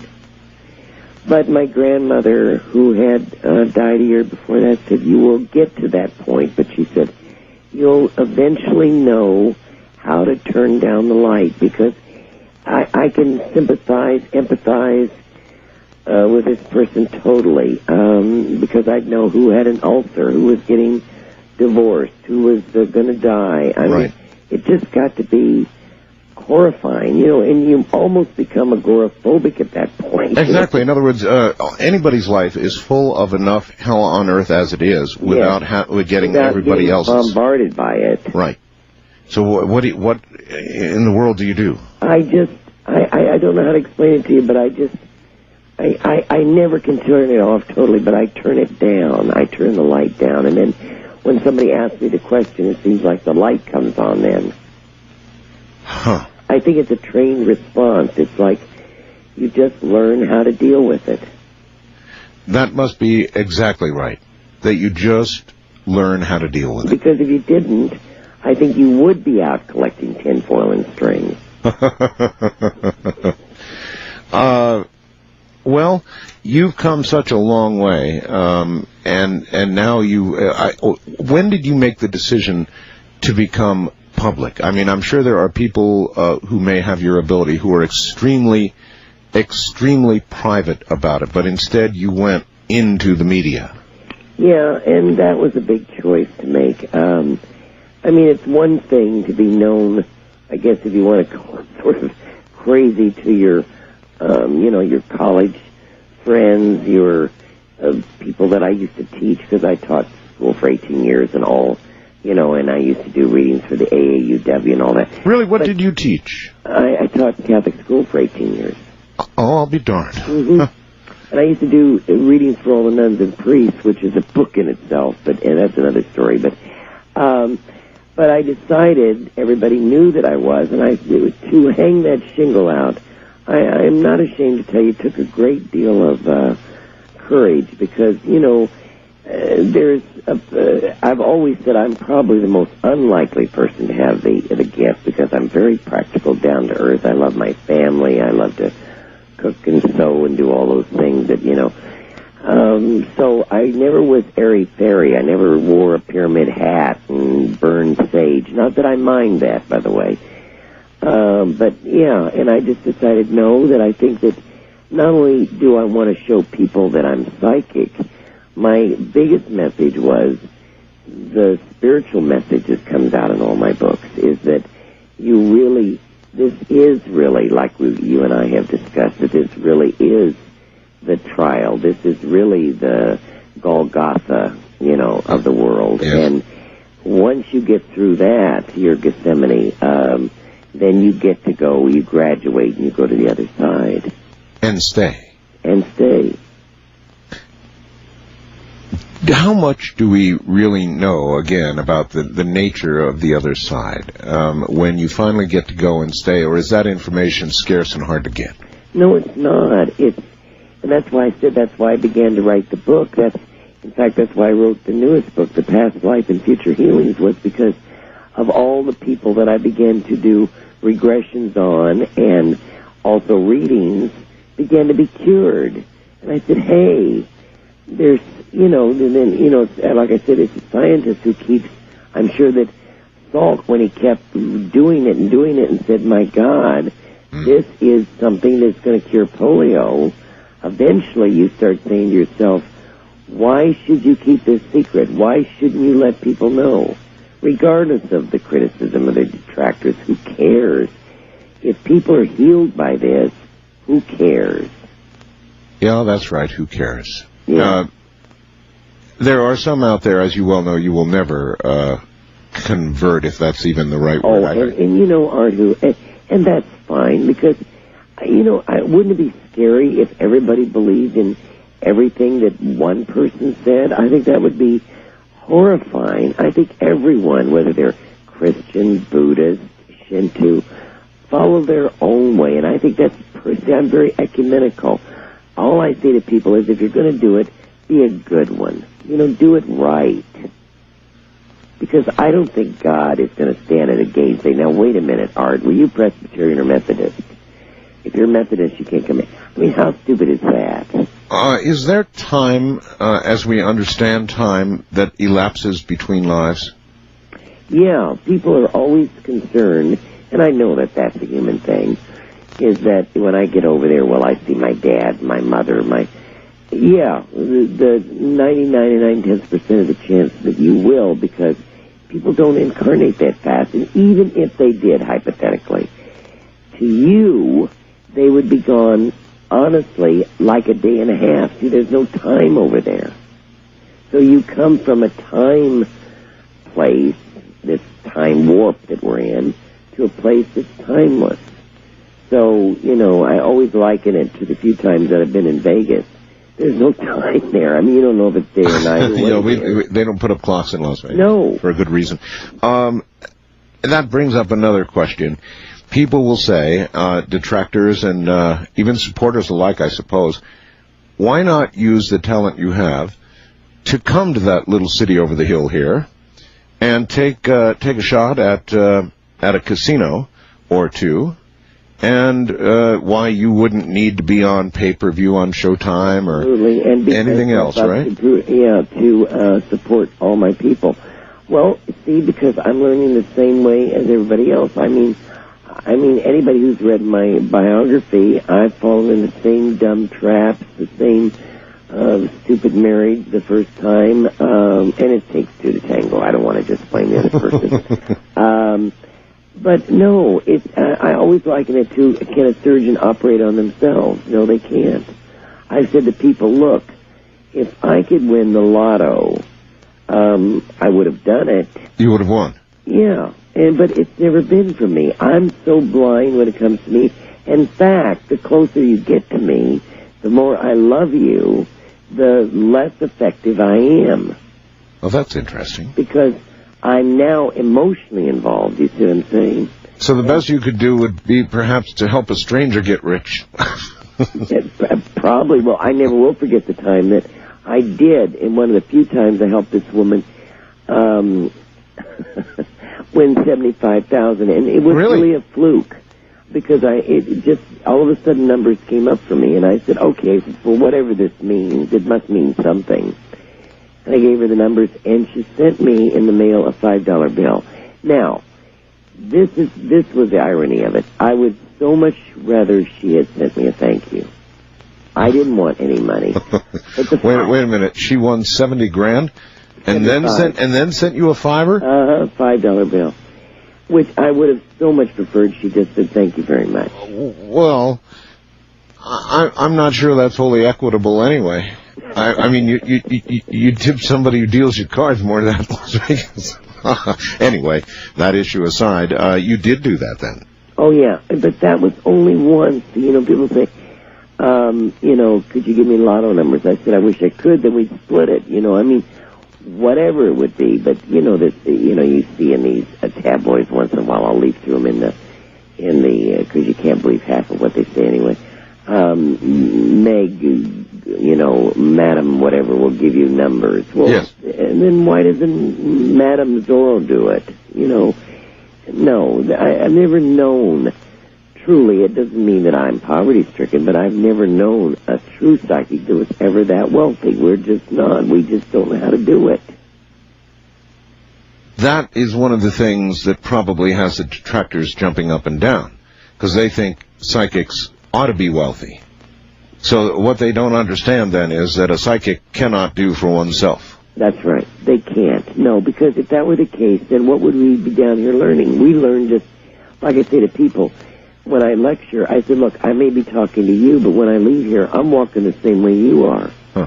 I may be facing you tonight, but when I leave here, I'm walking the same way. I fall in the same potholes and everything else. Well, if you're, Sylvia, about to get on an airplane that's going to crash, do you think that because you are a psychic, that you'd just stroll right on and sit down in the hot seat and be plummeting 30,000 feet an hour later?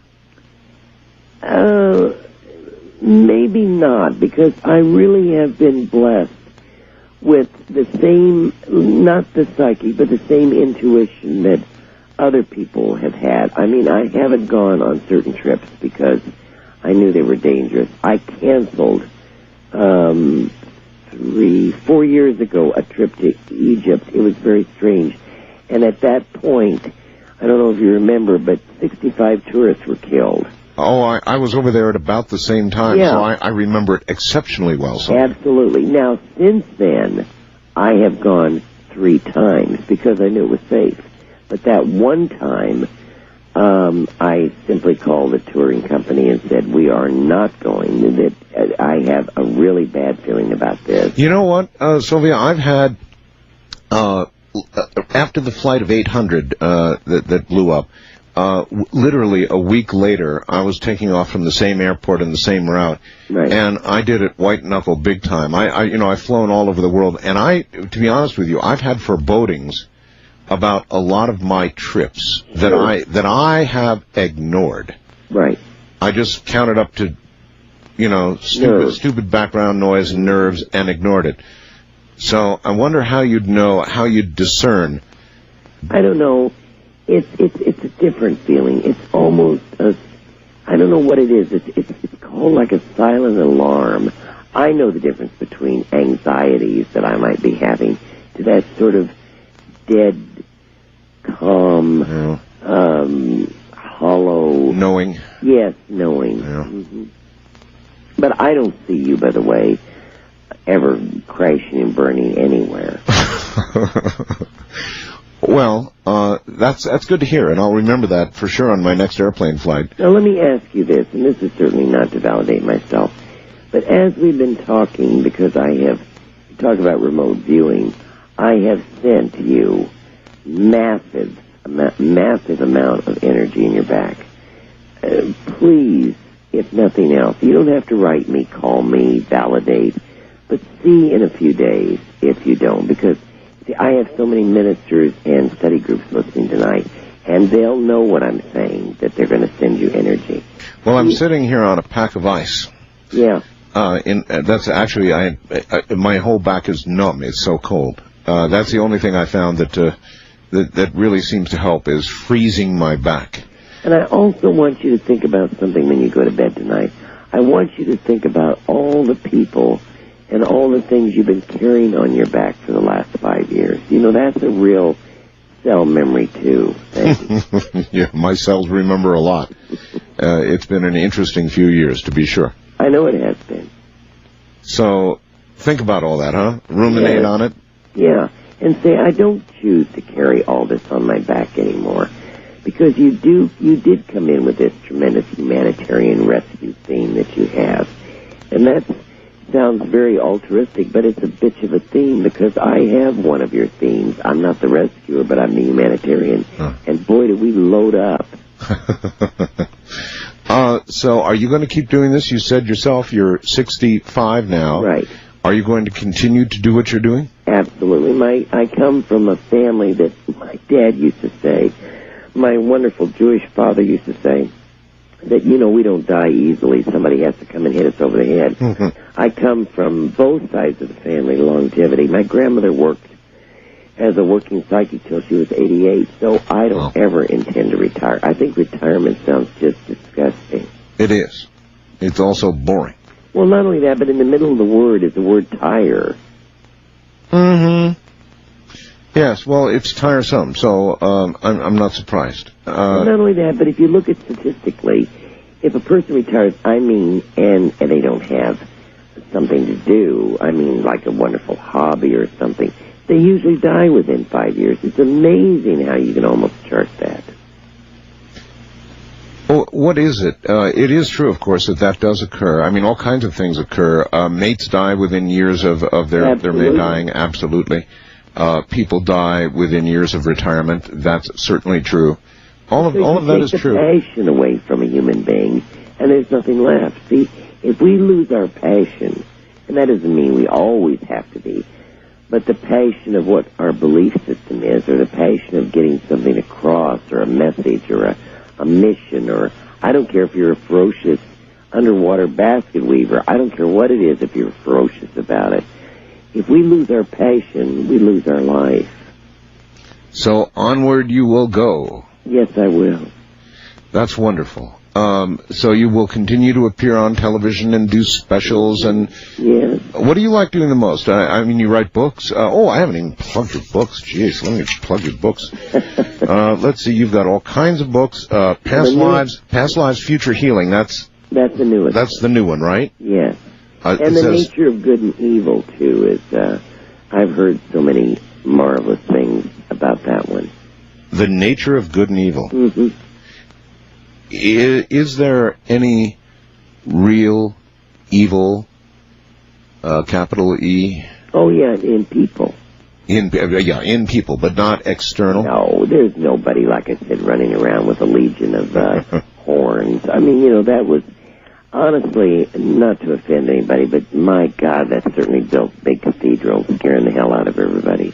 But, Sylvia, if there's a God, a real God, yes, then, everything else in the world that we know has a counterbalance, a yin and a yang, a positive and a negative. That rather than just Lucifer and his band of happy or miserable men, why can't we say that in the free will choice of when we were created, which of course we always were, but we have to say that because, you can say you always were, but it's hard to say we always will be, but it's hard to say we always were. But in the very beginning, let's say, and that's sort of an oxymoron, but in the very beginning there were people who in free will choice on the other side decided that they would separate from the light. Or put another way, we are the horny ones. Exactly. Exactly. Sometimes more ways than one. Yeah, I know. But the devil is within us, and God is indeed a real entity. Absolutely, God's a real entity. And a loving, omnipotent entity that is full of forgiveness and love. And that's what our Lord tried to teach. See, that's what's so sad about that. So how did we get how did we get such a misimpression that if there's a God, then there's the devil too? Because it made for business. Because we want to blame it on somebody else, maybe. Sure, and it made for big business, and it was ignorance in many ways. We can't explain. It's like the ancient Indian cultures. They didn't know what caused illness.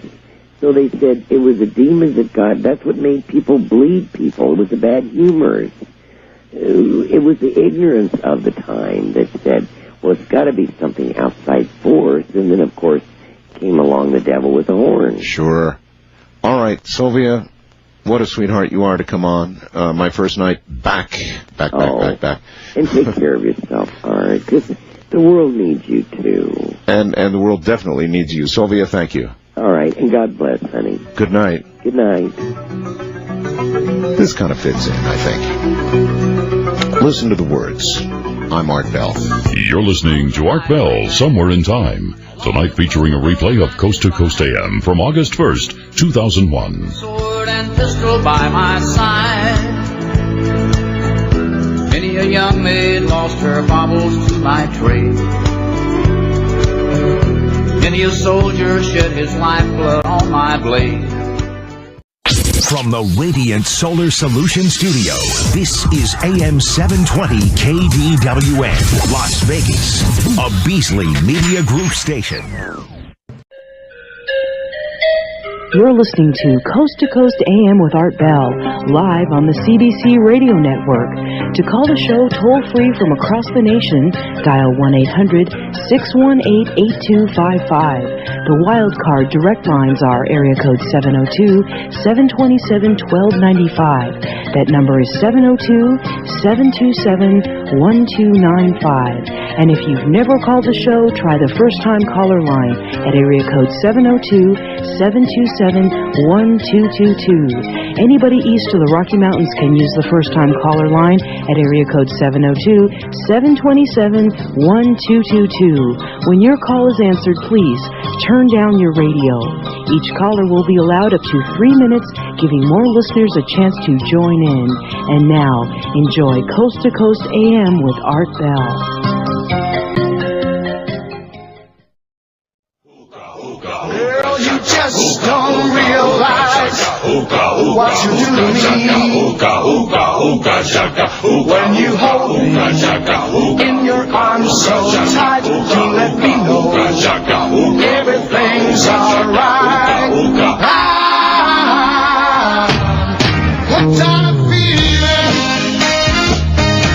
I'm high on believing that you're in love with me. Lips as sweet as candy, its taste is on my mind. Girl, you got me thirsty for another cup of wine. Got a bug from you, girl, but I don't need no cure. I just stay a victim if I can be sure. I'll hold good love when we're all alone. Keep it up, girl. Yeah, you turn me on. Hooked on a feeling, I'm high on believing that you're in love with me. You're listening to Art Bell, Somewhere in Time on Premier Radio Networks. Tonight, an encore presentation of Coast to Coast AM from August 1st, 2001. Good morning. All the good From the high desert, this is Coast to Coast AM. Let's do some open lines, shall we? Anything you want to talk about is fair game. I've got just a few things for you in a moment, and then this hour we'll do open lines. Tonight will be a 4-hour program as I test my back's ability to hang in there. So we'll begin repeating the first hour after the next hour, if that makes any sense at all to you.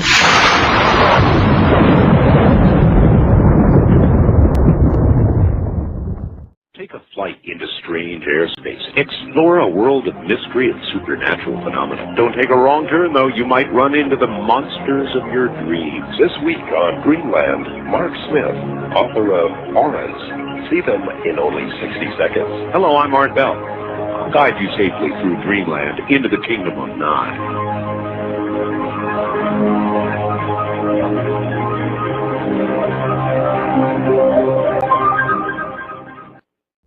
You're listening to Art Bell, Somewhere in Time on Premier Radio Networks. Tonight, an encore presentation of Coast to Coast AM from August 1st, 2001.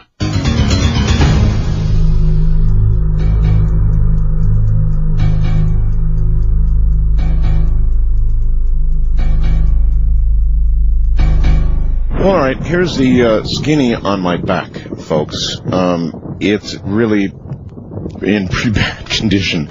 My back had me bent over and unable to move, basically, for weeks.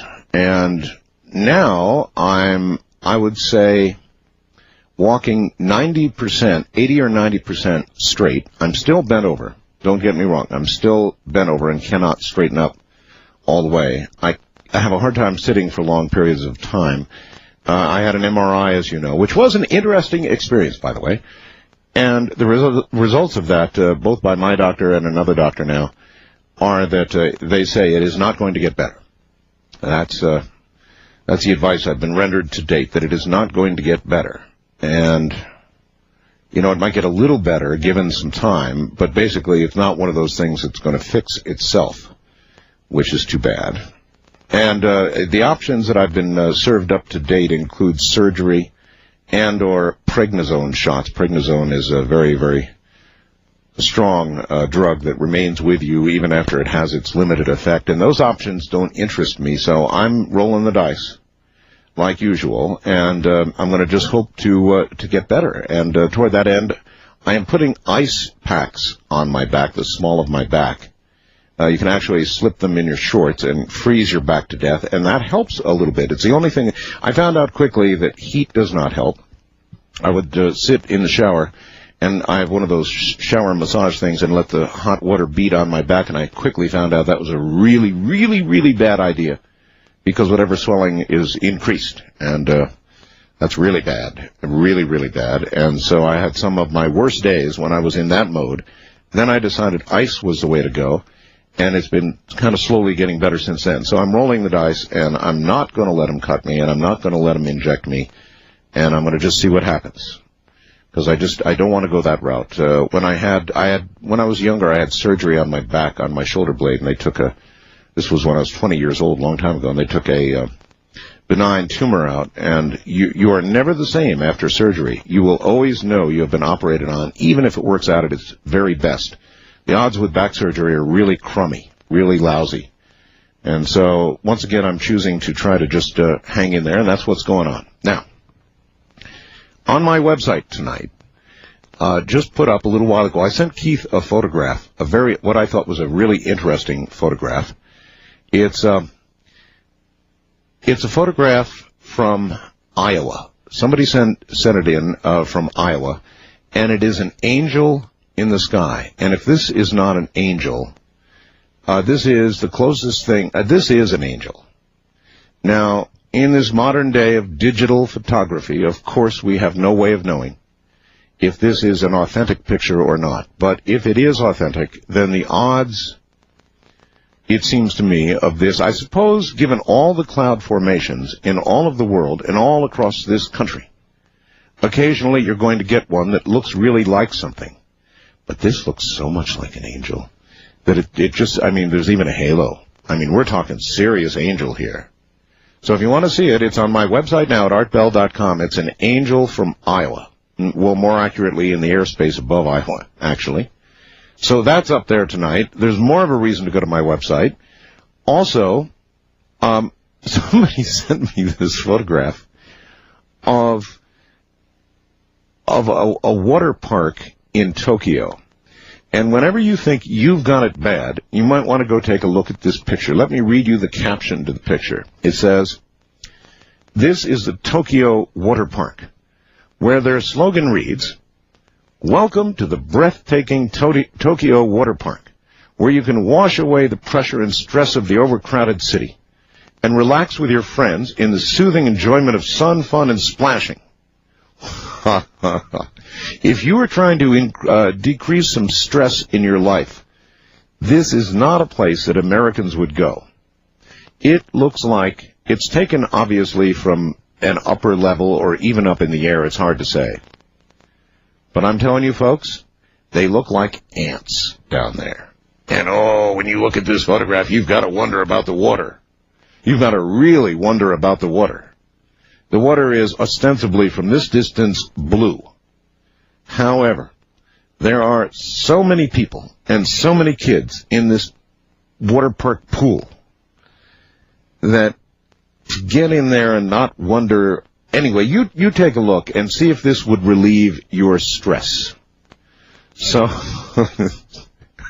gotta see it. It's under What's New. It's called Relax in Tokyo Water Park. And, of course, I did get a photograph up there of this Bushnell telescope that I dearly love. This thing is incredible. They're a new sponsor.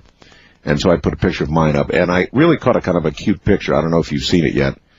But I got Yeti, our newest addition, you know, our newest cat, looking up at the Bushnell telescope, kind of like he was staring into the sky or something.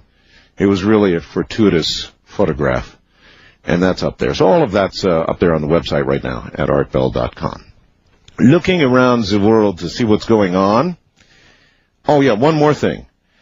I was mentioning to you that these ice packs are the only thing that works. And just in case there's anybody else out there with a really bad back the way I have it, try this. You know, everybody has a back cure for you. I've received millions of them in the email and elseways. Thank you all very much. But if you do have back trouble, consider what I'm doing. My wife obtained for me these lunch pack ice packs, and all they are is, you know, a plastic bottle filled with water, and you put them in your freezer and you freeze them, and then you can take them, and they're just the right size. You can put them in the small of your back and kind of move them around and freeze your back. And I'm not saying that's good for everybody. It's just what's working for me. But I do have on the webcam tonight, I just took a photograph of the little ice pack that I use. I've got rotating ice packs, actually, so I can never be without one. Finish with one, put it in the freezer, get ready for the next one. Now, around the world, House approves Arctic drilling. The House voted late Wednesday to allow oil and gas drilling in the Arctic National Wildlife Refuge in Alaska, rejecting claims the development would devastate a cathedral of nature in need of protection. Well, that may well be, but we definitely need the gas and we need the oil. And while I'm a pretty staunch environmentalist, I'm sure you know, I do think that we need alternative sources of oil and gas until we can get off the dime, which we damn well better do.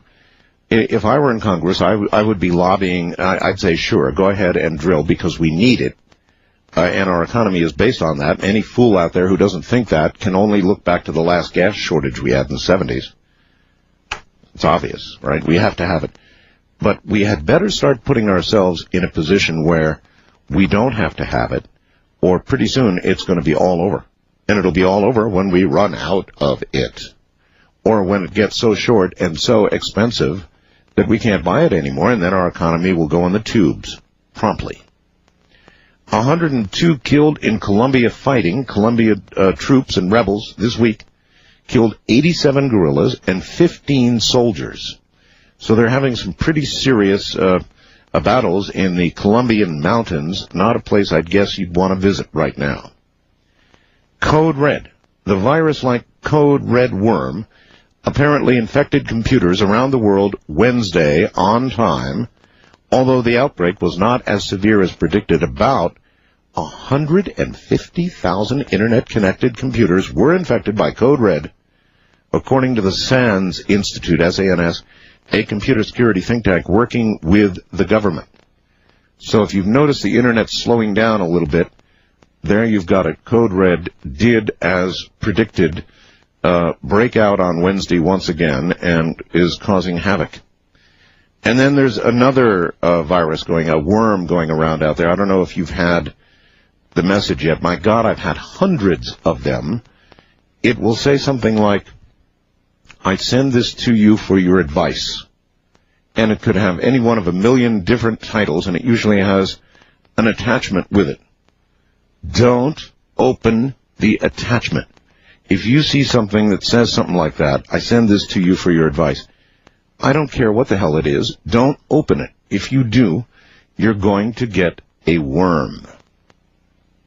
Microsoft Outlook based, basically, but you don't want it. Believe me, and it's all over the Internet. God, I bet I get 30 or 40 of them in each email download that I do. All right, to the phones. West of the Rockies, you are on the air. Cheerio. Hello? Hello? Yes, hello. Turn your radio off. I don't believe it. I'm on the air. I know you don't, but turn it off anyway. This is great. Okay, I got to turn the TV down, too. That's true, yes. Okay. All things down. Yes, it is. Where are you calling from, sir? I'm calling from California. Okay. Yeah. This is about your back. And I have some advice for you. Everybody does. But go ahead. That's a good thing, isn't it? Yeah, although if I did it all by now, I wouldn't be walking at all. No. If you don't think it's good, then hey. I'm listening. Okay. The lady that was just on, Sylvia. Yes. Right? Yes. The reason I'm calling is the thing she said about the past life thing. Yes. Okay, it's real simple. All you have to do is have her take you back to the beginning of the incident. Wonder what kind of car hit me. Well, okay. See, I got you. You're that's good. Probably a Geo Metro. You need to want to know. Probably a Geo Metro. Okay, well, I went right over my middle. You need to want to know. That's very important. Okay. Because if what she is saying is true. Maybe it was a mighty Dodge. Okay, listen. I'm listening. Yeah, go ahead. All right. If what she is saying is true, the way for you to get rid of it is to go back and relive it. Relive it? You have to go back. See, physically you cannot go back in time. But spiritually... No, but I could go lay down on the road and let my wife, thump over me in the Geo. Spiritually, you can return to the moment. Spiritually? Yeah. Past lives, you're a spirit. Go back and look. All right, sir. Have her regress you. She talks about regression, right? That's right. Okay. Well, she's already, in a way, thank you, she already put that in my mind. Now I know I was hit by a car. Hit by a car. Man, I bet that hurt. I wonder what kind of car it was. Was I tossed into the air like a rag doll? Or was I thumped right over? Well, think about it, see if it helps. First time caller line, you're on the air. Hello. How's it going? Well, hey. You doing all right? Life is life, right? Life is life. Yep. Absolutely. Where are you, sir? I'm in San Diego. Okay. And I used to live in Taos, New Mexico. And my condolences to you about your back and everything. Oh, thank you. Hope you feel better. The reason I was calling is I just wanted to lay it out. I had some really great information when I lived in Taos, New Mexico about how to tell the difference between the government spacecrafts that they've made and real spacecrafts. Now, that would be valuable information indeed. Would you like to hear about that? Absolutely would, yes. Okay. Now, the way to tell, according to my buddy, and he kind of pointed out to me, is, the government spacecrafts are the ones that you can always see as the lights, and they make patterns and they do different things, and they're the ones that most people perceive as the crazy lights and all that. He says, and what I saw, and I didn't believe him until I saw it myself, is that the real spaceships and the real aliens appear to us in this matrix as clouds. And I said, okay, whatever. Oh, come on. I know, I said, okay, whatever. And one day I went back to his house, and we were there, and he said, look, there it is. And there was this big, spaceship-like cloud. And I said, okay, whatever, no big deal. But then I watched over the next 2 hours as this giant spaceship-shaped cloud opened up in the back, and there was a lever in the back. And I swear to you, Art, I'm a lever on it was like a opening in the back, like a hatch. And I watched over the next 3 hours as these little circular, disc-like pieces of cloud came out, and it was so slow, and if you weren't paying attention, you would have never noticed. All right, fine. So 3 hours you watched this, right? 3 hours I watched it. So why didn't you grab a camera? Because I was out in the middle of the desert, New Mexico, and if you've ever been out to the Mesa, New Mexico, outside of Taos, you know that no one has cameras, no one has TVs. People are absolutely outside of any kind of, technological, holdings, They really are just trying to get to the roots of existence. Now, I've got a photograph on my website tonight that just went up a couple hours ago or an hour ago, of a angel in the clouds. I'll be doggone if this is not an angel. It is right down to almost the last detail, obviously an angel. Well, if you can have angels, you can have spaceships. Definitely.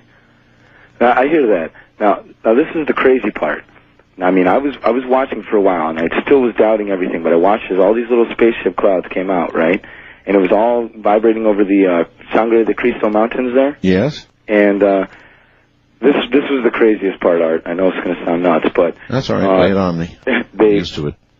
We heard so clearly that there is no good or evil, that all our religions have been holding us hostage to these concepts of good and evil, and that nothing exists but this moment. Now, where did this come from? Now, this was just an energy in the air. It was like voices so clearly heard. And I asked him what he heard, and he told me. I didn't even spit it out. He told me everything that I had heard, and we both reiterated the same thing. So you both heard this? Yup, that there is no good or evil, that there is only this moment, and good and evil is a way to keep us fighting ourselves. And while we fight ourselves, they're going to sell us mindless, spineless consumerism. And that was what we heard clear as day. And that that sounds like an anti-capitalist message. Well, it's not even that. It's not even that. An anti-capitalist cloud message. No, it was just and since then I've been living on that, and I watch every night as Peter Jennings, Tom Brokaw sells us Lies of Good and Evil, Walt Disney, sells us Lies of Good and Evil, and it's everywhere. I mean, from the moment we're out here, and that message came so clear to me, and since then I've been living in such peace that every day I thank those cloud aliens for bringing me that truth, that there really is no good or evil, and that's the way we fight ourselves, is by separating the existence into two separate parts. All right. Existence is whole. I think I've got it. You're perfect and free in your entirety, Art. All right, thanks. Have a good one. Yep, take care. Cloud aliens, along with a cloud message that sounded suspiciously anti-capitalistic to me. Well, Wildcard Line, you're on the air. Cheerio. Oh, hi, Art. Yeah, thanks. You're welcome. Extinguish your radio for us. I will indeed. And your TV and your CD player and whatever else you've got. All right. I'd like to talk about the Disclosure book. All right. I think Stephen Greer kind of underplayed that, and it's not only got the flying saucer stuff, but in the last couple chapters, of course, there's the one big chapter on top secret testimony of government insiders, and then there's the free technology chapter and all that. Yes. But it's really worth, I think, the price of the book just for the small, short, hard copy of Monsignor Balducci's statement from the Vatican. Oh, yes. Because, boy, I mean, it... I know. We've got an echo here. Hello, hello, hello. Oh, An echo. Anyway, you're absolutely right. Balducci's statement was incredible, wasn't it? It just talks about... very theologically confident. It says they're not devils, they're not angels. We human beings are probably the worst creations there can be anyway. They're probably closer to God than we are, so we should probably take them seriously. And again, no devils, no angels. Right. There's even something in there in that book about for you, Art, too. I noticed on page 402 on the testimony of A.H. talks about Operation Looking Glass, which talks about alien technology that the government has that can look into the future and go back in time and see what's going to be happening. So it's something to think about. I know you're interested in that. There's a lot to think about, sir. I've got to run. We're at the bottom of the hour. Thank you very much. Yeah, bye. Goodbye. Every now and then we get an echo. I don't know where that comes from. I'm Art Bell. This is Coast to Coast AM. You're listening to Art Bell Somewhere in Time on Premier Radio Networks. Tonight, an encore presentation of Coast to Coast AM from August 1st, 2001.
To stay on, but the drumbeat strains of the night remain in the rhythm of the newborn day. Sometime you're bound to... You're listening to Art Bell Somewhere in Time Tonight featuring a replay of Coast to Coast AM from August 1st, 2001. Morning, everybody. Some people are saying on Fast Blast that they thought Sylvia said I was hit by a cart. C-A-R-T, not a car. Maybe. But if you're hit by a cart, doesn't that mean that you were first trampled by a horse? Either way, huh? Either way. Okay. We'll get right back to all this. Open lines, anything you want to talk about, directly ahead.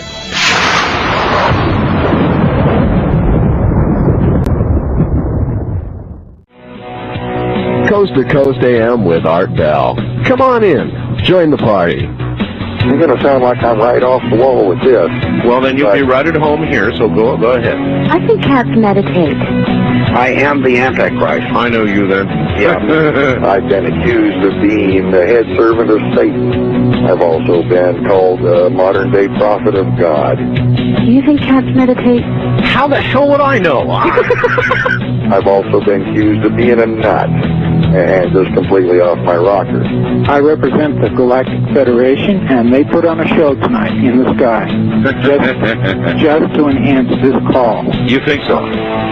You lift me up. You stretch my mind in every direction. I tell everybody in the world about you.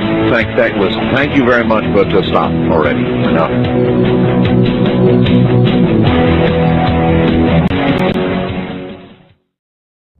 Now we take you back to the night of August 1st, 2001, on Art Bell, Somewhere in Time.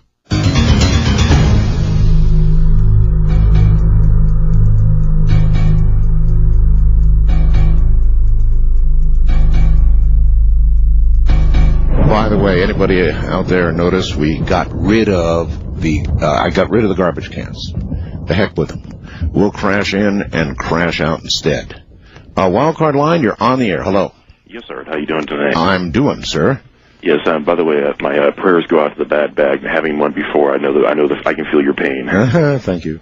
Yes, sir. Actually, I'm the gentleman. I'd called you a couple times before. I'm the one who was seeking clarity, and ironically, it was through talk shows like this and things like this. Today, I attended my first city council meeting here in Hillsborough in Tampa, Florida. Did you get any clarity there? Well, sir, I did, because actually what's ironic is that we have a public access station down here called Tampa Bay Community Network, and I'm one of those people, as you can tell, I tend to call, and I called one of these shows, and next thing I know, I'm putting on my own show down here, but yet I also find myself, the more I talk about it, the more I look at stories and every day in the newspapers and things like that, it really makes you want to get involved, and your local government makes you want to get involved just what's going on, because you really, and then just shows like yourself, sir, like the Julian and Anwar.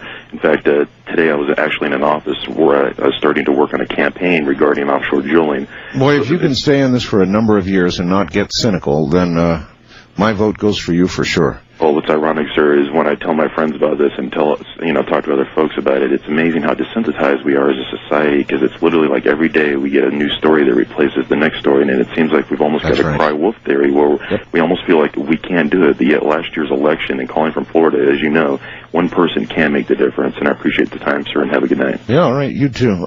Usually when people get involved in local government, they start out, as they do really at all levels of government, wanting to do a lot of good. But they start running into the reality of politics. Whether it's local or national, there's not a hell of a lot of difference, frankly. And to be in politics, it is my opinion that you have to compromise your personal principles. And I don't know how you avoid that. And the higher you go in office, the more personal principles you've got to compromise. I've thought about this for a long time, and so people who begin to brush up against that with the best intentions usually come away pretty cynical. East of the Rockies, you're on the air. Good morning. Good morning, Art. It's so good to hear your voice again. Thank you. Pray for a speedy recovery for you. Thank you. 2 items. I'm hoping someone else could call in to expound further upon what I'm about to say.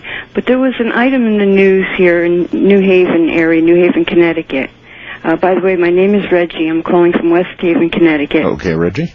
And the item was this little boy was having an MRI, and someone walked into the... With an oxygen bottle. Exactly. I know, and it took off into the air, went into the machine, and crushed his skull, and he died. Yes. Yeah, I know all about it.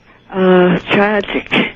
but I was surprised to hear you had a repeat of a doctor that was on, and you questioned him about the magnetic energy or field. Yes. And he said he didn't know about it.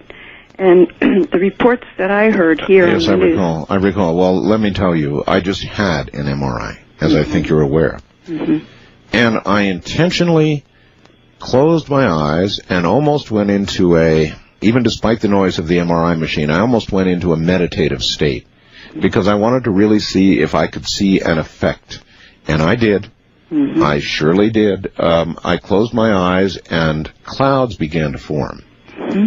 Light clouds, very light, bright clouds, and they would quickly move out of my apparent field of vision, and another one would form and move out of my field of vision. And so the electromagnets in that thing were obviously having an effect on my brain. And that's the only effect I felt. No ghosties, no goblins, nothing like that. Right. But I surely did see that, no question about it. Right. And the other item I wanted to touch on was listening to your guest tonight. I was wondering why, and it probably would be inappropriate, but I was wondering why the Chandra Levy case wasn't brought up. I'm going to ask Ed Dames about Chandra Levy on Friday. Oh, good. All right? We've had him working on Chandra Levy, so you'll get your answer then. Okay. Okay? Thank you so much, Art. Thank you, hon. Take care. I kind of kept it general. I probably should have asked her about Chandra Levy, actually. At any rate, Ed Dames is going to have an answer for us, and we shall see. Another thing, I thought Ed Dames had just about a hit on Amelia Earhart, if that story turns out to be true, because it was just about as he said, or so close to the area, it's not even funny. And what apparently was spotted, the wreckage that was spotted from satellite, whether if it does turn into the real thing, will be awfully close to what Ed said. Virtually not hidden, not deep down in the ocean, but very shallow. West of the Rockies, you are now on the air. Hello there. Hi, how you doing? I'm doing okay, sir. Where are you? San Diego. All right.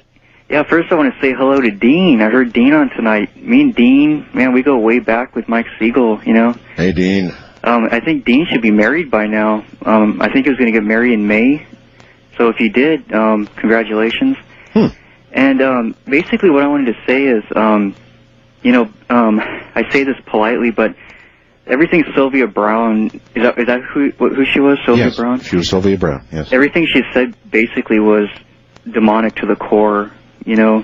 I mean... Well, I understand that real religious conservatives would absolutely believe that. Demonic to the core. Well, it's not religious conservatives, it's what Scripture says. That's a religious conservative, sir. Somebody who abides literally by the Scripture would pick out parts of it that would support that. Now, I think she did bring up one pretty good point, and that is that there's Scripture, and there's Scripture, and there is some Scripture that seems to support people who were seers. Well, prophets, yeah, but all the world of, like, divination... Yeah, but at one point it says anybody who would tell you the future is a false prophet, but at another point in the Bible it seems to support prophecy by humans. So how do you reconcile that? Well, God does give prophets, but the use of, like, through, you know, trying to see the future through means of divination, whether past, present, or future, that is strictly condemned. That's divination. That's Quasam in Hebrew, and Nehash, Neaz, Enan, and that's in the Old Testament Hebrew, and Mantiomene and Pneumophysone. No, I understand there are many people who feel as you do. It's divination, and that's condemned. But being prophet, that's a special gift from God, and a true prophet would never claim that they are a prophet for the sake of humility, you know? Well, how do you know there couldn't be egotistical prophets? Well, then they're false prophets. True prophets... Edgar Casey was a false prophet? He was. Was he? Yeah. True prophets say thus... Are there any modern-day claimed prophets or people in the modern day that you would say are true prophets? There are holy elders in Greece that are clairvoyant elders that are Christian monastics. But they're not equivalent to, say, the Old Testament prophets. Nobody's name that you could rattle off that we would know, though. Living today? Yeah. You wouldn't know them. Okay, well, listen, I appreciate the call, and you may well be right. Who knows? You may be correct. Who knows? On the other hand, there are people like Sylvia Browne and others that I know personally that absolutely have that talent, have that ability. Now, I suppose you can say that they're sourced evilly if you wish, and believe that if you wish, but I don't think you can argue that their ability is not valid. I've seen it too many times, and I'm not easy to convince, and I never believed in this sort of thing, but I've seen it personally up close, and so that I know that it's real. Now, is it demonically sourced? I don't know. If you believe in the devil. East of the Rockies, you're on the air. Top of the morning. Hello? Going once, going twice, gone. West of the Rockies, you're on the air. Hi. Hi. Hello. Yeah, is this Art? Yes, it is. Yeah, I just wanted to bring up something with your back. Yes? I had to go to a class not too long ago on lifting. Oh, yes. Lift with the legs. And a couple of instructors both had back problems. Well, what kind of confidence does that give you? Well, one had surgery, the other went to another therapy I thought you might want to think about. Oh, yes? Okay, go ahead. He had something with mixed with chiropractor and therapy all in one. Let me tell you what my experience with chiropractors is, and it's very limited, but I've been to the chiropractor a few times. A lot of people suggest that. And they make me feel better for a little while. I get off the table and I'm going, wow, man, that's great. But it lasts a couple hours, few hours, and then it's back to where it was. Now, that may not be the case. I mean, everybody's an individual. Nobody's condition is the same, and that makes advice very difficult. But that's been my experience with chiropractors. I've tried it, and it works for me for a little while, and then the same old thing comes back again. First-time caller line, you're on the air. Hello. Hello. Yes, hello. Hello, is this Art? Yes, turn off your radio. I just did. Thank you. I know everybody's been calling about your back. Yes. I'm a board-certified hypnotherapist, and I have done many past life regressions. Yes. And I suggest... Did she say I was hit by a cart or a car? Cart. A cart. Well, that like I said then, that probably means I was trampled by a horse first. But not necessarily. No? But I suggest that you work with Sylvia if... Might have been a golf cart. Are you interested in what I'm saying? Yes. All right. You said you should work with Sylvia. If she worked with you, yes. Because the purpose of a past life regression and going back to the initiating cause is not the incident in itself, but the emotions that may be related to it. I understand. And I suggest you work with her. Because she also has healing potential, and that's also very important. Well, as I understood it, if I heard her say it properly, the healing is the psychological aspect of having you come to terms with what happened to you in a prior life, right? In many, many cases, yes. But also in many cases, there's sometimes a residue that needs to be finished off with some healing. You mean... At least that's been my experience. You mean as in personal or hands-on type healing? Exactly. Uh-huh. Well, I don't know that she does that. We didn't get into that aspect of it, really. Well, I wish I could... I mean, I could help you long distance. Well, I've done quite a number of long-distance healing successfully. Well, anything you think you can do, I would appreciate. Okay, what number would I call during the day? Oh, well, I can't give that out. I know not you could call. number. I tell you what you could do. You could call my network at area code 541-664-8829. Okay. How's that? That's fine. All right, leave your name and number. Fine, I'll do that. Okay, thank you, and thank you all. It's just that everybody, has a method, a little thing. Anybody you talk to about a back problem has a relative or themselves, and they've all had back problems, and they're all kind of distinct. And no single cure works for everybody.